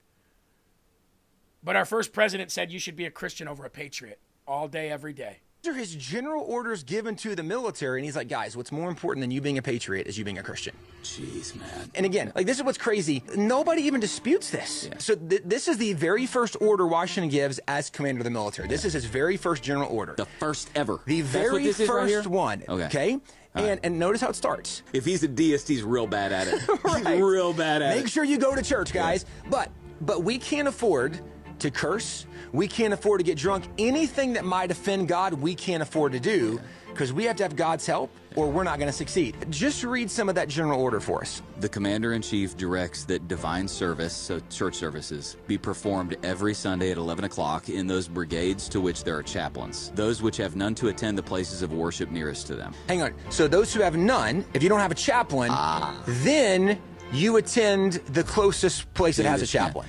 It is expected that officers of all ranks will, by their attendance, set an example to their men. Dude, this is amazing. He's saying if you're going to be an officer in the, well, I guess it wasn't the United States Army at that time. It was the Continental Army. Continental Army. He's going, you got to go to church. Yes. You got to go to church. Oh, it gets better. Okay. While we are zealously performing the duties of good citizens and soldiers, we certainly ought not to be inattentive to the higher duties of religion. This is amazing. Okay. To the distinguished character of patriot, it should be our highest glory to add the more distinguished character of Christian. Fascinating. Okay. What is more important to George Washington than being a patriot? A Christian. Being a Christian. Dude, that's incredible. Those are his general orders given to the military, and he's like, love it. And guess what our men's soccer team does every single day before they play? They get in a big huddle and they pray to Jesus. We might take the World Cup this year. If somebody can knock France out of the way. Anyway, that's going to do it for us here on LFA TV. Eli, would you like to say goodbye to the lovely people here on Rumble and the not-so-lovely people over on YouTube? LFA TV family and patriots, we love every single one of you. Thank you for watching as usual. You numbnuts, aside from the patriots over on YouTube, thanks for watching for hours on end every day and giving us the views. I still don't get it. But anyway, we'll see you tomorrow. We know you'll be there. There are right ways and wrong ways, but there's only one Yahweh. So stand up tall, keep your shoulders back, keep your chest out, keep your head up high, because you are a child of God, and no weapon formed against you will ever prosper. Keep your family, your friends, and your pets close. Keep a smile on your face, and whatever you do, never stop fighting for this republic, not a democracy, and never stop spreading the gospel. Peace!